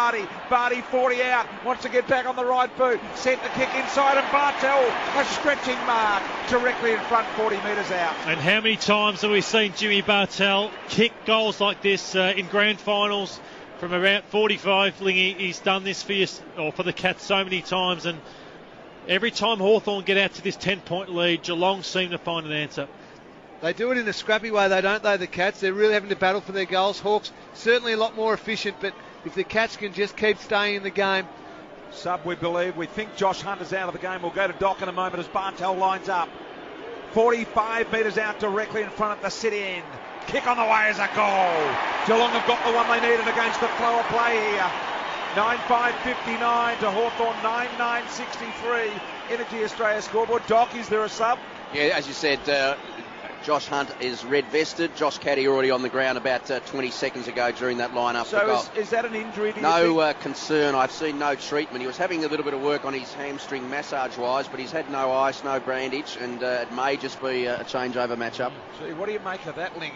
Well, Josh Hunt's been, you called it well before, he hasn't had a real influence on the game, and I think they've decided they want a bit of run, somebody who can play through the middle part of the ground as well, which Josh is purely down back. It's early, Lloydie. It is, and it's a worry for Josh if they can get through the game, but it's a very bold sub from Chris Scott, because if someone goes down, there's still a lot of time left in this game. Caddy in the midfield contest straight away. Blitzarves had the ball held to him after the ball up. Hawthorn win it. Again, it is Mitchell. He is racking them up relentlessly. Kicks into the 50. Hale dangerous at ground level. All brought to ground from behind. Dangerous tackle by Rivers. Gives away a free kick. And David Hale's going to be lining them up again from 35 out on a slight angle. I don't like this free kick. He just loses. He just drops at the feet. Yeah. And not much Rivers could do. The umpire maybe had to pay it, but he's just fell into his falling back. forward. Yeah, fell into his back. And what a game this bloke's playing. David Hale in the ruck forward. He's missed the sitter. He's already kicked, what is it, Seb? Two goals, 2 goals, 1. So what a game he's playing. He's sort of taken over from Ruffhead and Franklin to support Gunston as the main forward here tonight. He's got a big duck egg under his right eye. Josh Hunt with 2 black eyes sitting on the bench. Hale comes in, been a key player for the Hawks, but this one falls right. A minor score. I've got him at 2 goals, 3. Yep. That clipped the post. Hawthorn 9-10-64, Geelong 9-5-59 on the Energy Australia scoreboard. Just on Josh Hunt sitting on the bench who's been red vested, I'm suggesting there's no injury there. If there is no injury, he's got the look of great disappointment. I reckon he is in grave danger of not playing next week should Geelong get through it all. And I reckon he's been told by the coach to do something. He hasn't satisfied him, and as a result, Caddy now on the ground, kicks it down the throat of Hawkins. Took the mark from 55 out. Short ball wide, and it has been marked by Selwood. 30 metres out on a 45-degree angle. Corey Enright, any chance next week? He plays on, kicks for goal. It's a goal. Selwood's got it. No one on the mark, or they were late arriving. And another one for the Cats. Kicked 3 of the last 4. And all of a sudden, they are within, well, they're in the front by a point. That wasn't textbook, that Joel Selwood actually chose to play on, to pass the ball short, saw that the option wasn't on, the umpires called him to play on, and then just nonchalantly slotted it through from about 40 out. What a game of footy this one is, Lloydie. It is. Doc, do you reckon Corey Enright is any chance if Geelong can get through tonight? 20%. Okay, so Max Bailey subbed out. I'm trying to get down here. As soon as they subbed out, Andrew Russell came over, discussed with the Hawthorn bench about getting the sub. Max Bailey out and already Whitecross in the game. Well, that's a really interesting decision there between the Cats and the Hawks. The Cats obviously going for a smaller Josh Hunt out for Caddy. The Hawks have removed their big fella, so that could play a part late in the game. Cats, when they were holding on for their lives, are back in front. Here's Stokes, met by Birchall, straight down the middle. Cats escape though. Guthrie, 2-bounce run, reaches 50, goes long, and kicks a good guy's goal of the day. Hale's hurt as well. It is all happening, and there's a fight. This is unbelievable. There is so much going on. Stokes was crashed as he was left wide open under a hospital ball. Hale is limping from the ground in trouble. Looked like his knee, Tim. And Guthrie has kicked the best goal of the night, and Geelong lead by 7 points. And this could be crucial, of course, because Max Bailey has just been subbed out of the game as David Hale comes off injured. I'm sure the Doc will be all over that one as soon as he possibly can. We'll give the Doc a chance to see what sort of assistance he gets on the bench here. Starting to look a little better. Interesting that Stokes with that heavy bumper stayed on the ground as well. And the Cats with a big lift of 3 in a row, lead it by 7 points. Unbelievably, Lordy. And nothing to worry about there for Birchall. He hit the footy, so he'll be fine. But it looked like Hale was grabbing his foot and maybe cramping there. So it was a good bump for you, Lordy? Yeah, it's fine. Nothing wrong with it at all? No, I think he'll be okay. Great bump. Doc Larkins for Carter. No, it was absolutely cramp. I said at the time, Brian, just a cramp in his calf. That's why he was grabbing at his leg, and Hale gets some massage, but they've just put Bailey out. You're right. Okay, back in the middle of the ground they go. Vardy with a kick. Mitchell Falcon, his own teammate, kicked it straight into his scone, went back and got it at centre half back. And it was really good play by the Hawks. Gibson's got it. I reckon he's forgot for a moment which way he was going. Kicked it down towards Franklin, couldn't mark it in the air. Off hands Rioli, somehow got the handball out wide. And there really tough was Selwood. Fired a fast handball to Mackie. Mackie wide, caught it there. Duncan knew he was going to be tackled and he was. Should have been pinged. Another little handball out wide. Came this time towards Josh Gibson. Little left foot kick very, very wide. Won't be kept alive. Shouldn't have been. Gunston over the line out of bounds. Mackie walked it over. Let's check the scores. 9-10-64 Hawthorn, Geelong 11-5-71. The two late inclusions for Hawthorn, the superstars, Franklin, Rioli, they'd want to lift. Haven't given enough so far. Vardy arrives late, brings it down. White cross to sub, gives to Lewis. Centering ball, 20 out. Clever knock by Lonigan down to Duncan, who just mongrels a kick along the ground. Straight to Birchall, the man of the quarter. Got it, couldn't break a tackle. Gives to Rioli, gives to Shields. Terrific smother Blitzarves. Then he collects, gives to Kelly. Sweeps a hand pass to Mackie. Runs into Lewis, gets a kick forward but straight to Gibson. To Mitchell at the 50. A little looper over the top is cool and class. And Burgoyne marks it 40 out straight in front. Oh, this is magnificent footy. This is finals footy at its absolute best. Hard and strong in the contest. Hawthorn able to create the turnover there. And then just the class and composure of Sammy Mitchell to hit up Burgoyne. Great footy. But they need this, Lingy. The Hawks have been inside 50 12 times for 2 goals, 2. The Cats 7 entries for 4 goals, 1. I reckon he's a man to finish. He's classy, Sean Burgoyne. Straight in front. He'll kick from just outside 40. They trail by 7 points. 21 gone. Burgoyne comes in and slots it for the Hawks, and it's a 1-point game. Sean Burgoyne second of the night. Geelong 11-5-71, Hawthorn 10-10-70 on the Energy Australia scoreboard. It's amazing how often it just happens between these two clubs. You think a team's about to run away with it, and the other one just responds. That's what good teams do, and these two teams, along with Sydney, have been the benchmark for such a long period of time, yet Hawthorn 1 premiership to show for it. Geelong have 3, and you'd think that the team who wins tonight will go in as favourites here at the MCG next week. And Roughead has now got, it's probably not a bad thing, he's been pretty much dominated by Harry Taylor in the forward line. He now becomes the number 1 ruckman for the rest of this game with Hale having cramp. So Hawthorn down by 1 point. A shot on the ream screen of Jeff Kennett. Would be holding his breath at the moment as his mob try and respond and break the curse. Mitchell out of the middle has to be the best on the ground. He's played superb here tonight. Fast handball out the back by Puopolo. Sewell involved. Now Buddy shows some real left foot leg candy.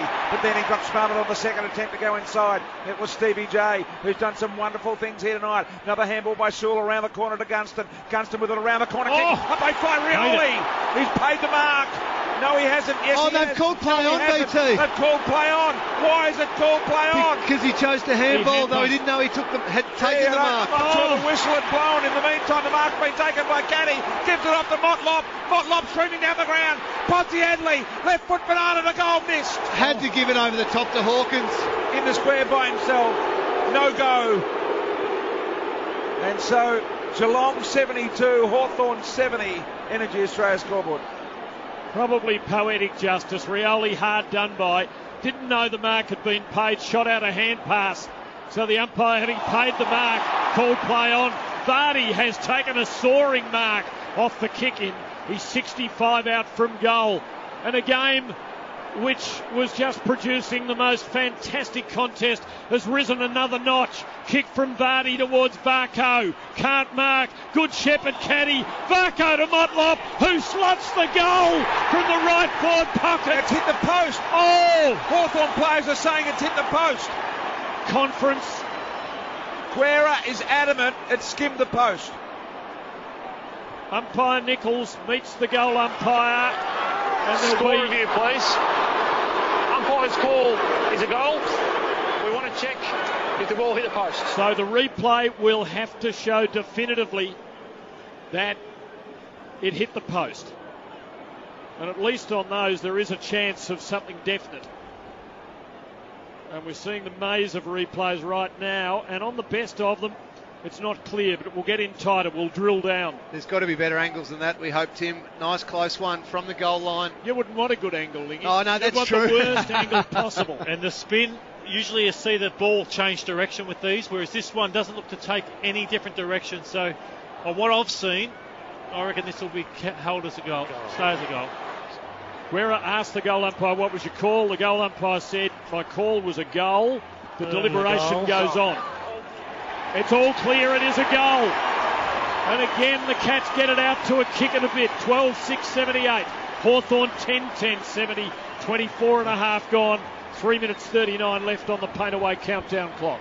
Big 3.5 minutes here. If Geelong can kick the next goal, what about the Demons for Hawthorn going in maybe around that 14-point mark? Whereas, you know, this is where you expect Hawthorn to come back and kick another one. That's how the game's been, but suddenly, you know, if Geelong, as I said, can go in with an over 2-goal lead at three-quarter time, their confidence will be sky high. Been a 5-goal to three-quarter in favour of the Cats this quarter. They lead it by 8. We've got 3:39 on the paint away clock left in the third quarter. Energy Australia scoreboard. Beautiful bounce in the middle. Vardy doing the ruck work. Hale equalled him. Rioli pushed out of the way by Selwood, but not for long. Then he stumbled and tripped Rioli. Selwood got a squeezing handball to Kelly. Kelly a little handball in front of Selwood, who keeps going. He's now inside the 50. He keeps going again. He gathers another 10 metres. Brian Lake, spinning pirouette out of trouble, was magnificent. Little handball back to Lake. Just got his kick away. Goes to the big man Hale. They can't get it in the hands of the small man. Until this one, Puopolo was upended by Bartel. Players arrive and will have a ball up. Centre square, almost in the middle of the ground. It's 78-70, and Geelong lead on the Energy Australia scoreboard. Oh, well done, Hawthorn. Geelong had all the momentum there going forward towards goal. Looked like they were going to kick one. The Hawks held on. Brian Lake just stemmed the flow. Such an important 3 minutes left. Geelong by 8 points. Puopolo, Sockers, so does Bruce. Clearing the centre, getting back for Geelong. Mackie on his knees, picked himself up, no pressure, barrels it forward, and Motlop attacks the ball, couldn't hang on to the mark. White Cross soccers it away, collects, gives to Mitchell, hand pass a little untidy, reaches Hodge, who's been relatively quiet, kicks under pressure, and it has just enough to find Hale behind the centre line for the Hawks. 2:32 on the paint away in the third. Isaac Smith with a kick off the side of the boot will fall, fortunately for Guerra, and he marks going to ground on half back. Guerra with a little bullet, horrible kick straight down the throat of Bartel. He intercepts the mark in front of the northern wing and the benches. Goes sideways to Johnson, who's been really good tonight. Johnson's little kick to another man that's been impressive in Selwood, and Selwood marks right in front of the Hawthorn bench on the wing. Kicks backwards to Guthrie. Guthrie marks near the edge of the centre square, almost at half back. Been good, Lingy, Guthrie. Been very good. A lot of composure for such a young player, Tim, absolutely. Caddy now from centre wing. The sub who's been activated. Josh Hunt gone off the ground. Did not look happy and did not look injured. Barco, the soccer along the ground. Lake went straight through traffic. Did it really well. Got it to Burgoyne. His kick out wide is out of bounds on the full. And it'll be a free for Geelong's caddy. Well, Geelong have got a minute 38. They can run off a minute down the clock, so it stops Hawthorn from being able to score for the rest of the quarter and gives them one last chance to go in with that 14-point lead. Crowded 50. Duncan kicks long to the pocket. Podsy, Adley and Hawkins there. No one could mark. White Cross tackled. Kicks out on the full. A Geelong free kick, but just outside 50. The tension is an absolute killer here. Got to be smart with this ball use, Tim. You can't give Hawthorn a look. Caddy, short ball, dangerous ball, and Steve Johnson, a good target, but he couldn't hang on under double Hawthorn pressure. Fisted to the boundary, throw in a bit over 45 out right flank, Geelong in attack. Minute 15 on the paint away clock, boundary throw in 45, as Tim said, from the Geelong goal here. An opportunity for them to pick up here. Little handball from Stokes. Stokes bangs it back inside 50 deep. The Pod's there, the Hawks there, the big boys are there. But I tell you what, Hodge went up over the top, knocked it down to Motlop. Motlop, little handball wide to the left foot of Harry Taylor. He's on his left. Snap, Taylor, goal! Got it! Good guy's goal of the night from Harry. Oh boy! They've kicked another one here. Harry Taylor has got it. And can you believe it? Got the important one that the boys spoke of. 13-6-84 to 10-10-70, and Geelong lead it. And Lloydie again, it was Stevie Motlop inside that forward 50. He got the handball out over to Harry Taylor. His speed on the outside is causing real problems for the Hawks. It is. He's an absolute jet, and it's their pressure around the contest. They're not allowing it. Hawthorn, like Hodge, Tim touched on it. Where's he been tonight? They're not giving him that free space that he loves. You know, Birchall started well in the quarter, but Gibson, Lake, they're all just doing everything under pressure. And as we said, just the momentum seems to always go Geelong's way late in quarters. 14 points up at the moment. It is an unbelievable contest. Just over 50 seconds left. Cats win the clearance. Caddy been excellent since taking off the green vest. Feeds wide to Duncan, who delays, goes forward now to Corey. A low skidder into the 50. Hawkins attacks it, squeezed it out to Murdoch, trying to get onto that left side. Couldn't get a kick. Caddy Soccer's clear. Picked up by Christensen at the 50. Low ball to full forward. No one can mark. It comes to the back loose. Shields the first man there. Got to be careful. It's over the line on the full. Whose boot? Whose boot? Well, they don't know. They've caught it out of bounds to the footy. They don't know. There's a conference, field and boundary umpire. It's only 20 out from Geelong's goal. I tell you what they're waiting for. They're waiting for the umpire in the box to see it on the replay. It's off Rivers. That's what they're waiting for. Look at this. Yep. They are waiting for the umpire in the box to whisper in their ear. That is unbelievable. Are they going to throw it in, BT? I think the bloke in the box should have helped them out there. Called that off the boot of Rivers. But their rules for reviews don't allow that. Exactly right. Not allowed to do it, but they do the sneaky. Didn't get it right. It was clearly out of bounds the full. Snapped by Murdoch, was it? Goal! And Geelong have got a late one here. All of a sudden, they lead it by 20 points. They are up by 20 points with 6 seconds left in the third quarter on the Energy Australia scoreboard. The Cats by 20. For Europe Cup, BT, this is the highest margin in the game, Matthew Lloyd. I'm shocked. I'm just shocked here at the moment. Hawthorn got out to that 8 or 9 point lead. It's unbelievable. It is, and you just think, you can just see it. It's all about to happen again. Hey, Jeff, I'll just start heading for my car now. You know there's going to be another twist in this one, though, Lloydie. This last quarter is going to be massive. The best thing that can happen to you in the context of this game is to appear dead and buried. Absolutely, Tim. And Hawthorn look a bit that way right now. They trail by 20 points. Hale thumps it forward. They've got a few seconds to play with. Franklin, they need some magic. The siren sounds, and Geelong will take a 20-point lead to the last huddle. In this last quarter, if Hawthorn are to win. The Cats by 20. Unthinkable. 25 minutes ago, the last term is underway. Coming to you for Chemist Warehouse on AW. And it's Geelong's ball. Christensen, Bartell, and now Selwood escaping. Bad kick from the skipper to the 50. Picked up by Sewell. Hand pass to Lake. Mown down. Got it out to Gibson. He's surrounded. Cats going for the jugular here. Coming in for the kill. They can't prize the ball away. There'll be a bounce at the 50. You called it well there, Tim. I can't believe Joel Selwood didn't just go long and put the pressure on the Hawthorn defenders there, Lloydie. Umpire throws it up really quickly. Hale in position. Caddy seems to be getting on the end of it at the moment. He got that, but he was taken to the ground on an incorrect disposal, said the umpire. So it'll be a free going the way of Burgoyne at centre half back. Burgoyne waits for the ball to be relayed back to him. 20-point margin here. Into the last quarter. Cracking game. No sign of rain. Going to be a really good contest to the end. What have the Hawks got? Burgoyne taking a long time to move the footy on. Eventually just kicks it sideways to Lake. And they need that run, BT. Bradley Hill was very good early, gone missing. He's been shut out of the game. Here he is on this wing. Isaac Smith as well. They're the ones they need to get going. Shields to Smith. Smith a kick under pressure. Horrible, out of bounds on the full. And it'll be a free going Geelong's way to Duncan, Tim. Gee, the first goal is massive here. If Geelong kick it, it is a very long climb back for the Hawks.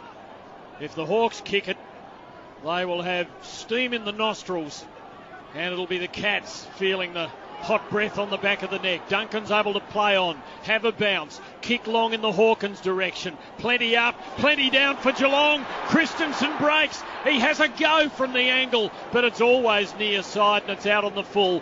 Whitehead on fresh legs. White Cross chased hard, put the pressure on him, and he comes up with the free kick in the back pocket. You can see how well disciplined Hawthorn are here. As soon as they knew that was a free kick, they started setting up Birchall and their ball users to make sure they got it in their hands like they did just then. Birchall got it to Shields, and Shields from half back to half forward to a one-on-one with Bruce and Mackie. Mackie did well to tap the ball to his advantage and kept the boundary line as his friend, and eventually when he needed it, he found the boundary. Mackie at half back, and a boundary throw in right in front of the MCC members. This last quarter, Hawthorn to the city end, Geelong to the punt road end. Umpire loops it back into play. Blitzart's caught behind. Tap down in front came from Hodge. Got it to Puopolo. He bullied his way out of the pack. Got the ball to Sewell. Sewell advances it to Buddy. Buddy one out there with Lonigan off hands. It comes to Bruce. Bruce in a good spot. Taps it to Buddy. Buddy sockers the goal. Hawthorn have got it. Brilliant play by Bruce to keep it alive. And Buddy banged it through soccer style. And they are back here within 14 points. The Hawks and the Chemist Warehouse scoreboard. And Ling, I reckon it's got to that stage where they need to kick plenty of goals to win the game. Franklin has run around on the wings, up on the flanks most of this half, or this whole game.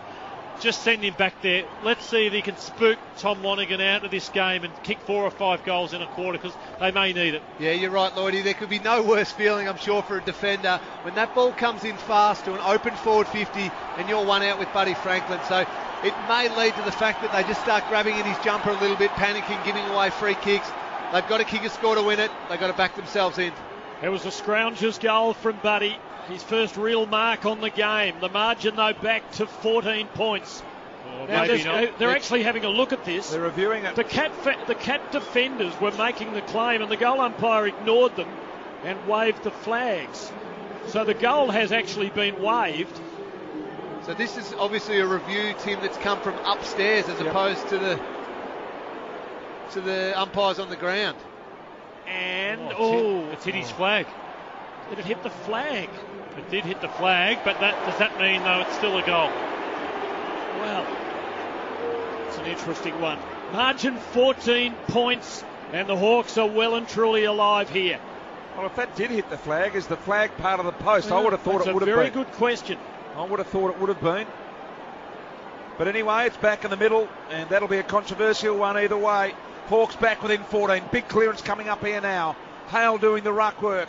Knocked down. Somehow kick out of midair by Caddy, who's been exceptional since replacing Josh Hunt, who looked very disappointed at three-quarter time. Doesn't appear to be injured. Hodge around the corner with a little kick. Here. Got it to Gunston. Gunston on to Mitchell. Sammy Mitchell takes a bounce on the centre wing. Oh boy, he dropped the footy though. Now he's got a handball back to Gunston. Gunston now with a centering ball. Rioli the target. Comes at the foot. He couldn't mark it. Over the back it went. Gee, he stepped around Bruce. Bruce the left foot. Little kick, and they found it. Right in front here. And this will be Shields, I think it is. That's right. Lining up directly in front, 30 metres out, and a Geelong player is down behind play. Cameron Guthrie, BT. Okay, and they're going to call to the bench, and he'll come straight off. And Guthrie gets up and points straight at Roughhead. He points at Roughhead, and Roughhead shakes his head in disbelief. And in the meantime, it'll be Shields lining up to get it back to single figures. From directly in front, 25 out. Oh boy, he's missed. He has missed to the right-hand side. 11-11-77. Geelong 14-6-90. Doc Larkins. Yeah, pointing at Roughhead, holding his jaw and sitting on the bench, getting his head checked is Guthrie. Hawks are coming, margin 13, long ball into play. Steve Johnson crumbs a pack, gives to Motlop, who bangs it forward, and it lands happily in the arms of Corey. Members wing, runs on, kicks well. Hawkins marks just outside 50. Out on the left flank. About the range from which he bombed that goal to win the game last year. Doesn't bomb for goal. Top of the goal square. The pot and Vardy, but a big fist for the Hawks in defence. Keeps it alive actually to the back pocket, and Hawthorn emerge. Mitchell swings long with the left boot, almost to the wing. Franklin's up there off his boot. It's gone out on the full. Bad luck for Buddy. Free kick to Lonigan. Geelong's footy. Centre wing Lonigan, short kick sideways to Selwood. He takes the mark. Selwood now plays on and hammers the ball deep but wide inside Geelong's 50. Hawkins was there, pushed out of the way by Lake, and Lewis goes for the touchline and finds it, and we'll have a throw in deep in the Geelong 50. Franklin comes off, Isaac Smith on.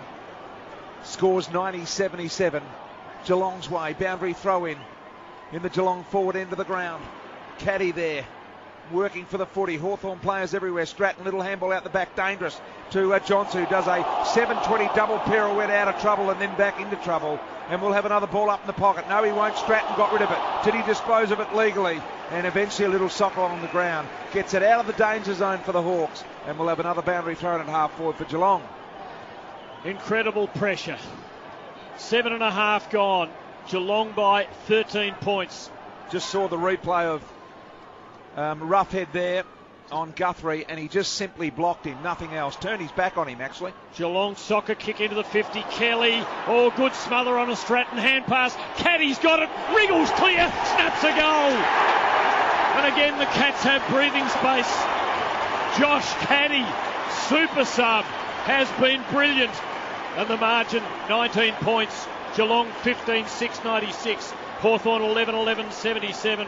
That's the Chemist Warehouse scoreboard. 8 minutes gone on the paint away clock. Seb Costello for Europe Car. Moving your way, Seb. Thank you, Tim. We'll rate these Europe Car numbers, Lingy. Josh Caddy, 10 disposals, 4 contested possessions, 3 clearances and now a goal. Exactly what you want from your sub. We mentioned that it was a brave move from Chris Scott, assuming that Josh Hunt wasn't injured, to make that change so early. Well, Josh Caddy's more than repaid that. Had a big impact late in this game. And what about the scoreline? 15-6 to 11-11. There's been some horrible misses from Hawthorn. Shields was just another one on top of Bruce and Roughhead just on half-time. Tell you what, the goal from Caddy may well have put the absolute line through Josh Hunt for next week if they get through. Obviously, Chapman is waiting in the wings as well.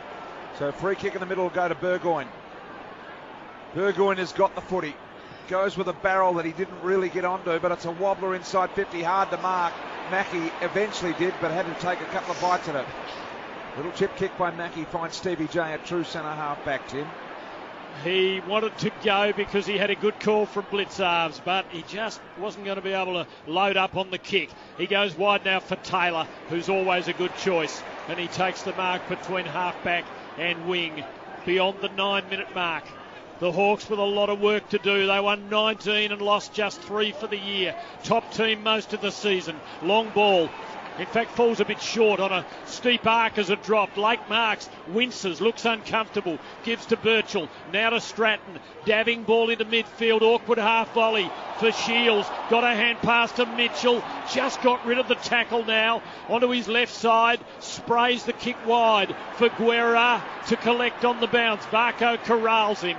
A little left foot mongrel to Roughhead. Back to Guerra by hand. Now forward to Whitecross. And he takes the mark between wing and half forward for the Hawks. A really good mark on the outer side, the southern side here, by Whitecross.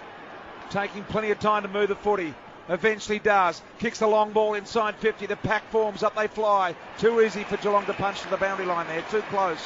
And over the line out of bounds it goes, just inside the Hawthorn forward end. 10 minutes gone on the paint away clock here. Hawthorn just off this stoppage, BT have opened up a massive hole in front of Brad Hill, in front of goal. They're going to try and get it over the top if they can. Mitchell handball to the boundary line to Smith. Smith shrugged the tackle, got it to Sewell. His kick was smothered brilliantly by Joel Selwood. And over the line out of bounds it goes. Still at half forward for the Hawks. They trail 96 to Geelong, 77 Hawthorn. Chemist Warehouse scoreboard. And just as I said that, Harry Taylor straight back into that hole. Really disciplined footy. Blitzarves and Roughhead. Shields has got it smothered. Deflection to Selwood. Hand pass releasing the speedy Varco up the southern wing. Kicks to not much. And Guerra is able to collect and get out of trouble and move it forward directly for Hawthorn to Lewis on the centre line. Wants to go quickly. Does and goes long to nothing. And Mackie chops it off. They have some, in fact it's Stokes who chopped it off and takes a very good mark in the back pocket for the Cats. They have been resilient so far here in the last quarter, the Cats defenders. 11 minutes gone on the clock. 96-77. Chemist Warehouse scoreboard. Geelong on half back at the moment. In the hands of Lonigan. Lonigan goes long on centre wing. Big rise over the top by Vardy. Couldn't hold the mark. Selwood got the front and centre. Caddy with the don't argue. Pushed away. Puopolo with the smother though. It ricochets. Little ball to Rivers along the ground. Picked up by Caddy again here. No. Had a fumble. Now he's caught the Puopolo tackle. Hawthorn really pressing here. But they all ran past the footy. This leaves Motlop and Kelly. Kelly got run down from behind. Did they get him high? Gee, the Hawks have somehow got out of trouble, Tim. Oh, the next goal is enormous. Hill drives Hawthorn forward. Back with the flight. Free kick to Hawthorn. Free kick to Hawthorn. Dunstan one out here. And it is Bruce who comes inside to Smith. He's a bit further out. 75 from goal between centre and half forward. All the free men are wide and still a long way from goal. One of them, Lewis, receives. 65 out. Kicks it long. Top of the goal square. And it is well marked for Geelong by the former Demon, Jared Rivers, who has risen as the night has worn on. Last line of defence, Rivers. Kicks it out of bounds on the full. Oh boy. And that'll be a free kick to Buddy. And Buddy's only 55 metres out on the boundary line. Look at Buddy saying the man on the mark is right on the 50 intersection. Now Buddy can kick the journey from here. He's on the side that doesn't favour the left foot, but that's his favourite side. The crowd will go nuts, BT, if he kicks I this. have seen him kick from here before. Not once, but quite a few times. The man on the mark's on 50 where it meets the boundary. Old practice wicket area at the MCG. Southern flank at the city end. Franklin. It's the moment for him. It is. Hasn't done a lot in this game. Franklin from 55 out. It's a monster kick right to the line. A metre short and it was on target. Offhand, 78 Hawthorn, 96 Geelong. Chemist Warehouse scoreboard. Seb, the stats in this last quarter, Geelong on top in the contested and uncontested possessions. At the moment, Lloydie, no, that's not the case. Hawks. The Hawks are sneaking ahead now. It's a 3-goal lead. Roughhead well positioned here at the kick-in. Couldn't mark. Birchalow for the Hawks. Gave it off to Stratton. Now to Mitchell, who's been outstanding. Swings a left footer to full forward. Gunston up from behind. Couldn't take it. Kelly's got it. Gives to Christensen for the Cats. He sees daylight and he bursts through. Takes it back to the goal square and Bartel, whose kick's poor. Stolen by Hill and he snaps a goal for the Hawks. And they're back within 12 points. More than half the quarter left. Geelong 15-6-96. Hawthorn 11-12-78.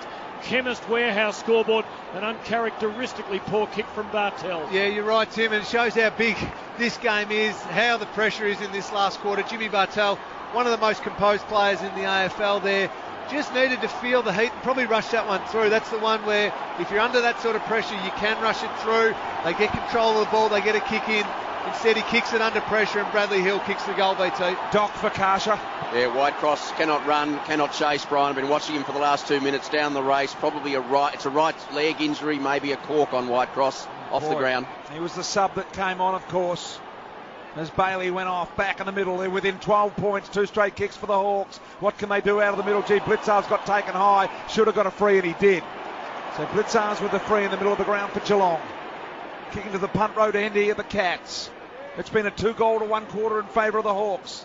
Blitzar's told by Stokes to go long and deep. That he does. The big boys are there. Pods off hands. It comes. Spills to Johnson. Had a marvellous game kick for today. Johnson. Little Rimashade comes out here to Isaac Smith. Picks it up. The long striding Smith. Unable to run though because they didn't give him the room. Handball over the top to Rioli. Rioli almost trying to break loose. Duncan. Rioli knocks it in favour of Shields. Shields needs a handball in front of Hill. He's got the legs at the moment. Hill over the top to another man with some legs. Bruce gets around Barco. Brilliant smother while lying on the ground by Barco. Ricochets the ball over the line out of bounds. But they've got it inside their 50, the Hawks, and they're just 12 points down. And he's become important, Hill. After that goal, he's backed up with some hard running. He went missing in that third quarter, but he's been brilliant in the last 5 minutes. It's all at Hawthorn's end right now. They're 12 points down. Falls to the front of the ruck contest.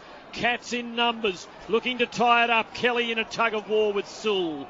And there'll be a ball up, 45 out from Hawthorn's goal as the Hawks press to kick a goal and get back within a straight kick.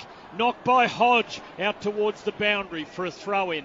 Hawks all over them at the moment, the Cats. The Hawks are winning those crucial contests. They're pumping it forward and they're locking it in their forward half of the ground. Surely the weight of numbers is going to tell and they'll score again. 45 metres out from Hawthorn's goal. They're down by 2 goals. Sewell went for the ball, got it. Selwood ducked the tackle. Caddy took him on and ran into the tackle. Now the ball's pinned. Now it's a matter of decision. Did he have time to get rid of it? Gee, took him on. And the umpire said no. 40 metres out from Hawthorn's goal, we'll ball it up.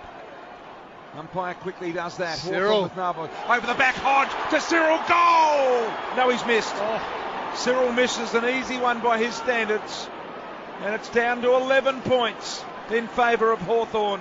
Geelong to kick it in, Tim. He was on the move very early there, Cyril. He was always a chance. He's dangerous around the stoppages. Hasn't been his night. Maybe there's a surprise in store yet. Long kick in. Geelong under siege again. Stevie J thumps a hand pass up the line for Murdoch to take it over the line. 80 from Hawthorn's goal. Doc Larkins for Kasha. Yeah, Whitecross out of the game, so Hawks down to 2 on the bench. Boy, and Ross Lyon And John Longmire must be watching this with smiles on their faces. Hale brings it down in the ruck contest.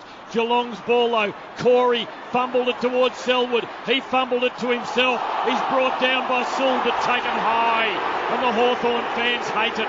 Selwood's ball between half-back and centre. Nearly 18 minutes gone. The Cats cling to an 11-point lead. That familiar buckle at the knees by Selwood earns him another free. Little kick short to Caddy, and Caddy made that kick look better than perhaps it was. And he takes the mark on the wing. Geelong cannot expect to just slow this game down. They have to kick another goal or two to win this game. Hawthorn will keep coming. 8.5 minutes to go, you're right. And you certainly can't be doing that, Lloydie, kicking the ball out in the full. And that's what Geelong do, so it'll be a free for the Hawks at half-back. It is the reverse curse. I reckon the Cats are tightening up now. Gibson, little handball, over top to Guerra, but another 3 minutes go by, Tim. The trouble is, the clock, if they don't score now here, the Hawthorn is going to be against them. Now Geelong around the corner here with a kick up to half forward, but late. Still heaps of time though, BT. Mark 8 minutes. Yep. 8 minutes. Over 8 minutes to go on the paint away countdown clock. Lake goes backwards to Guerra, who thinks corridor, and that's where he goes, almost to the goal square. And Isaac Smith, as they go via the Cape of Good Hope. And it is all about Good Hope as Smith chips back to Guerra again. He thumps it up the wing. Stokes in front for Geelong, pushed in the back. A free kick to the little Geelong man who took a bone-crushing knock from Birchall during the third quarter, but he's picked himself up and battled on bravely. He's forward of the wing now, and the Cats will go into attack. And Geelong by 11 points. Stokes kicks it inside 50. Here comes Hawkins and Vardy over the top. Couldn't hold the mark at Spills. He's looking dangerous, Vardy, in the pack 3 or 4 deep. And out of bounds on the full against Hawthorn, is it? No, it'll be a boundary throw in right on the 50 where it intersects the boundary in favour of the Cats. 7.5 minutes left here now. It's an 11-point ball game favouring the Cats at the moment. Isaac Smith went and picked it up, immediately was tackled and pinned. And we'll have another ball up on the attacking 50 for the Cats. Too long to hold on again for the Cats. I know I'm repeating myself. They have to take the game on. They're playing safe at the moment. Jordan Lewis with a neat little tap down to Mitchell. Mitchell put it into space. Look at Cyril. He's got 3 Geelong defenders coming at him. He beats them all. Sockers it out of their hands. Cyril's got an entire 50 here. Kicks inside 50. Looking for and finding here Burgoyne. Burgoyne in the goal square. One out with Mackie. Got back to his feet. Handball. Gunston. Kick around the corner. Goal. Hawthorn have got it. They have got it. Gunston's kick for 91-96. Geelong by 5 points. Chemist Warehouse scoreboard. Cyril's last 5 minutes has been phenomenal. It might not be about the numbers he gets, but the touches, the tackles, the little things he's doing.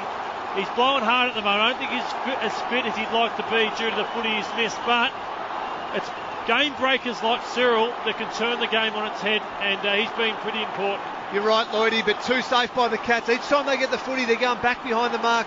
They got themselves into the lead by taking the game on. Hawthorn is the one right now playing with the real energy, taking the game on because they know they have to score. You'd be on them right now, but you wouldn't be sure because you can't be in a game like this. The Cats by 5 points. With nearly 7 minutes left from the restart, Puopolo's got it, he's tackled, he was taken high. And the Hawks will bounce into attack, looking for the lead, which looked out of the question 10 or 15 minutes ago. Puopolo gives maximum wind-up, kicks long to the 50. Harry Taylor, big spoil. Lewis front and square, quick kick to Bruce. He's taken a mark, 35 out straight in front. His set shooting has been shaky all night, but right now he has this to put Hawthorn in front. He's 1 from 4 tonight from set shots. Mitchell had a word to his ear about where to aim it, I reckon. He shouldn't miss this. From 5 points down, he's hooked it. It's a horror. Yeah. He's lucky to score a behind. The Cats lead by 4 points. 15-6-96 to 13-14-92. They've got all the play though, Tim. The Hawks are running all over the top of Geelong. Will the week off pay dividends in the end? That was a terrible kick from Bruce. Geelong bring it back into play. Hodge manoeuvres his man under the footy. Creates the space for Mitchell. Sockers it back inside 50. Gunston got pushed out of the way by Guthrie. Guthrie's handball put Rivers under pressure. It spills loose. Lewis through to Gunston. Run to the open goal. Burgoyne 20 out goals. Hawthorn are in front. Hawthorn have hit the front by 2 points. 5.5 minutes remaining. And Burgoyne has put Hawthorn in front by 2 points. This has been an unbelievable response, Seb. Is it showing up somewhere on the stat sheet how they've turned this game around? It's showing up everywhere, Lloydie. Let's take the last 10 minutes. 7 inside 50s to 2. Uncontested possession 17 to 8. Uncontested possession for the quarter. They're plus 21 ahead of the Cats. It is all going Hawthorn's way. They're winning the clearances as well. For Europe car moving your way, BT. Listen to that. An incredible climax now. Hawthorn winning back the lead with the final quarter beyond the 23-minute mark, and now the Cats have to try and win it back.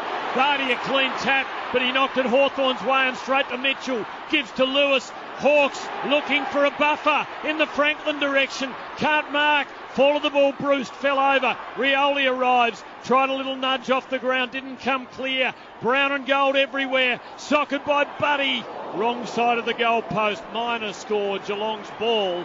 Hawthorn by 3 points, 99 to 96. Chemist Warehouse scoreboard. 5 minutes, paint away clock left.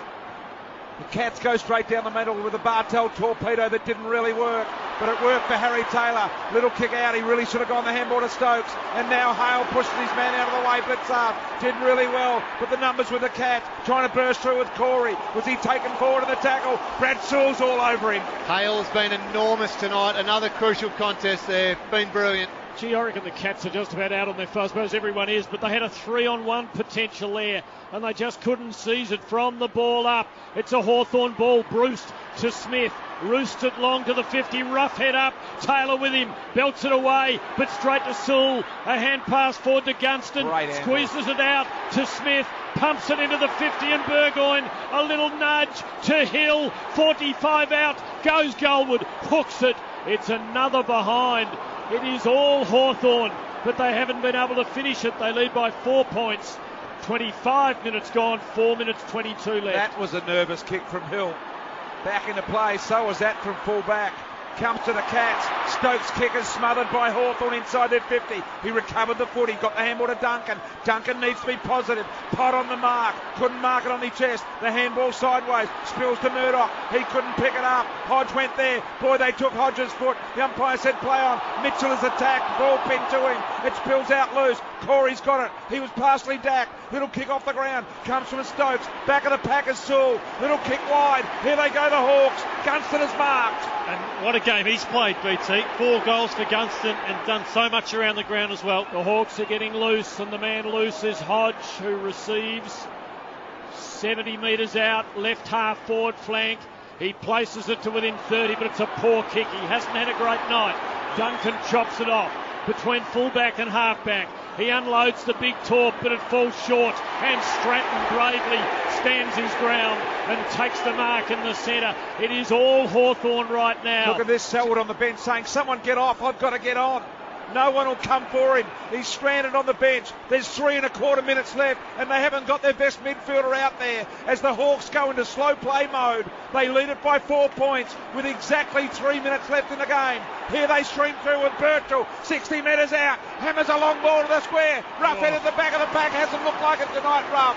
And the mark taken by Duncan in the last line of defence. They've got to have some composure here. Still 2 minutes 50 to go. He's panicked again, Duncan. Yeah, again the long ball, and under it is Stratton, and he takes a brilliant two-grabber. And from a quiet night, suddenly Ben Stratton is having a huge influence when it counts most. What Hawthorn don't want to do here, they're going to have a shot. He gives off a hand pass to Guerra, thumping kick, goal square, big pack, no one can mark. It's snared by Mackie, tackled, Taylor's got it, takes it through for a behind. And Hawthorn's lead edges to 5 points, remember the Hawkins game last year. Absolutely. 5 points it is. Kennett just on the screen there. He doesn't know which way to look, but there's a lot of time left. Selwood with a beautiful kick. Finds Christensen. The handball to the Kelly. The Cats are out here as they go towards half forward. One-on-one with Bartel and Gibson. Gibson won the one-on-one. He needs to find a Hawthorn player with a kick. They collide. Umpire calls play on. Handball goes out wide. It's at half forward for the Hawks. Blitzar's got pushed over. Play on calls the umpire. Hawthorn players arrive. They dive on the footy. It spills out. Still Hawthorn have got it. They go wide to Birchall. Birchall gathers a left foot kick down the line. I think it'll be out of bounds off hands of Hale. And let's set the scene here. We have got 1:33 left. And Hawthorn lead at the moment by 5 points with the ball at their forward end. And Geelong haven't looked like scoring for a long, long time. It falls to the front of the ruckman. Mitchell's got it. 80 out.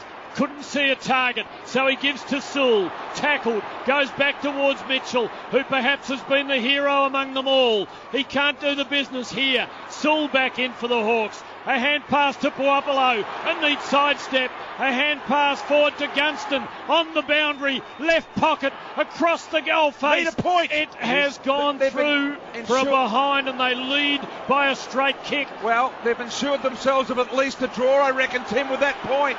It can't be any worse than a draw here. Could we have a playoff here? As marked in the middle of the ground is Motlop. He's played on, got caught in the tackle. Motlop got rid of it, should have got the free. Handball out, comes to Selwood. Selwood to Johnson. Johnson's going to go deep inside 50 for the Cats. They're 5 points, 6 points down. It spills to Varco. Gathers, left foot shot at goal. Right foot straightener. Varco misses. He has missed. It's a 5 point margin with 32 seconds left in favour of Hawthorn. And they have the chance to hold possession. Cats have to man up. Burgoyne sees a target and stabs the ball unerringly to Luke Hodge, who takes the mark. 25 seconds to go. He's 30 out from Geelong's goal. Cats have got to win the ball back in 20 seconds and kick a goal. Long ball Hodge. No one can mark. Hale's got it. Hand pass smothered. Taken by Shields. He bangs it up the wing. The Hawks have got it. Puopolo on the break.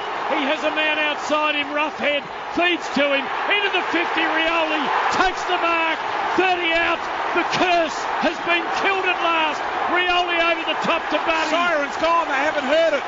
The siren's gone. It is all over. The Hawks have won.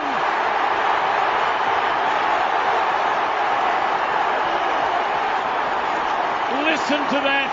The curse has been laid to rest. It is 12th time lucky for Hawthorn. The Hawks are in the grand final. We're a happy team at Hawthorn. We're the mighty fighting Hawks. We love our club and we play to win. Riding the bumps with a grin at Hawthorn. Come what may, you'll find us striving. Teamwork is the thing that talks. One for all and all for one, the way we play at Hawthorn. We are the mighty fighting Hawks. Well, the umpires are checking the scores, and very unusually, the umpires waiting in the middle. They give the all clear to the goal umpires, and the scores are correct.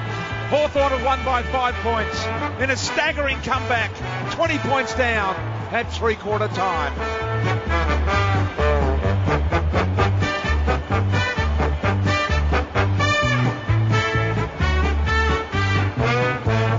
We're a happy team at Hawthorn. We're the mighty fighting Hawks. We love our club and we play to win. Riding the bumps with a grin at Hawthorn. Come what may, you'll find us striving. Teamwork is the thing that talks. One for all and all for one's the way we play at Hawthorn. We are the mighty fighting Hawks. Ah, yes, the Hawks have won by 5 points. Alistair Clarkson arrives on the MCG, gets some congratulations from the trainers, and now is met by Bruce. Comes over and shakes his hand, or is it Shields? It is Shields, and Hill as well, so he's a pretty happy man. And the Hawks have broken the curse to win here tonight over the Cats. when the Cats look to have it in hand at three-quarter time. BT, I was thinking about the possibility of this outcome.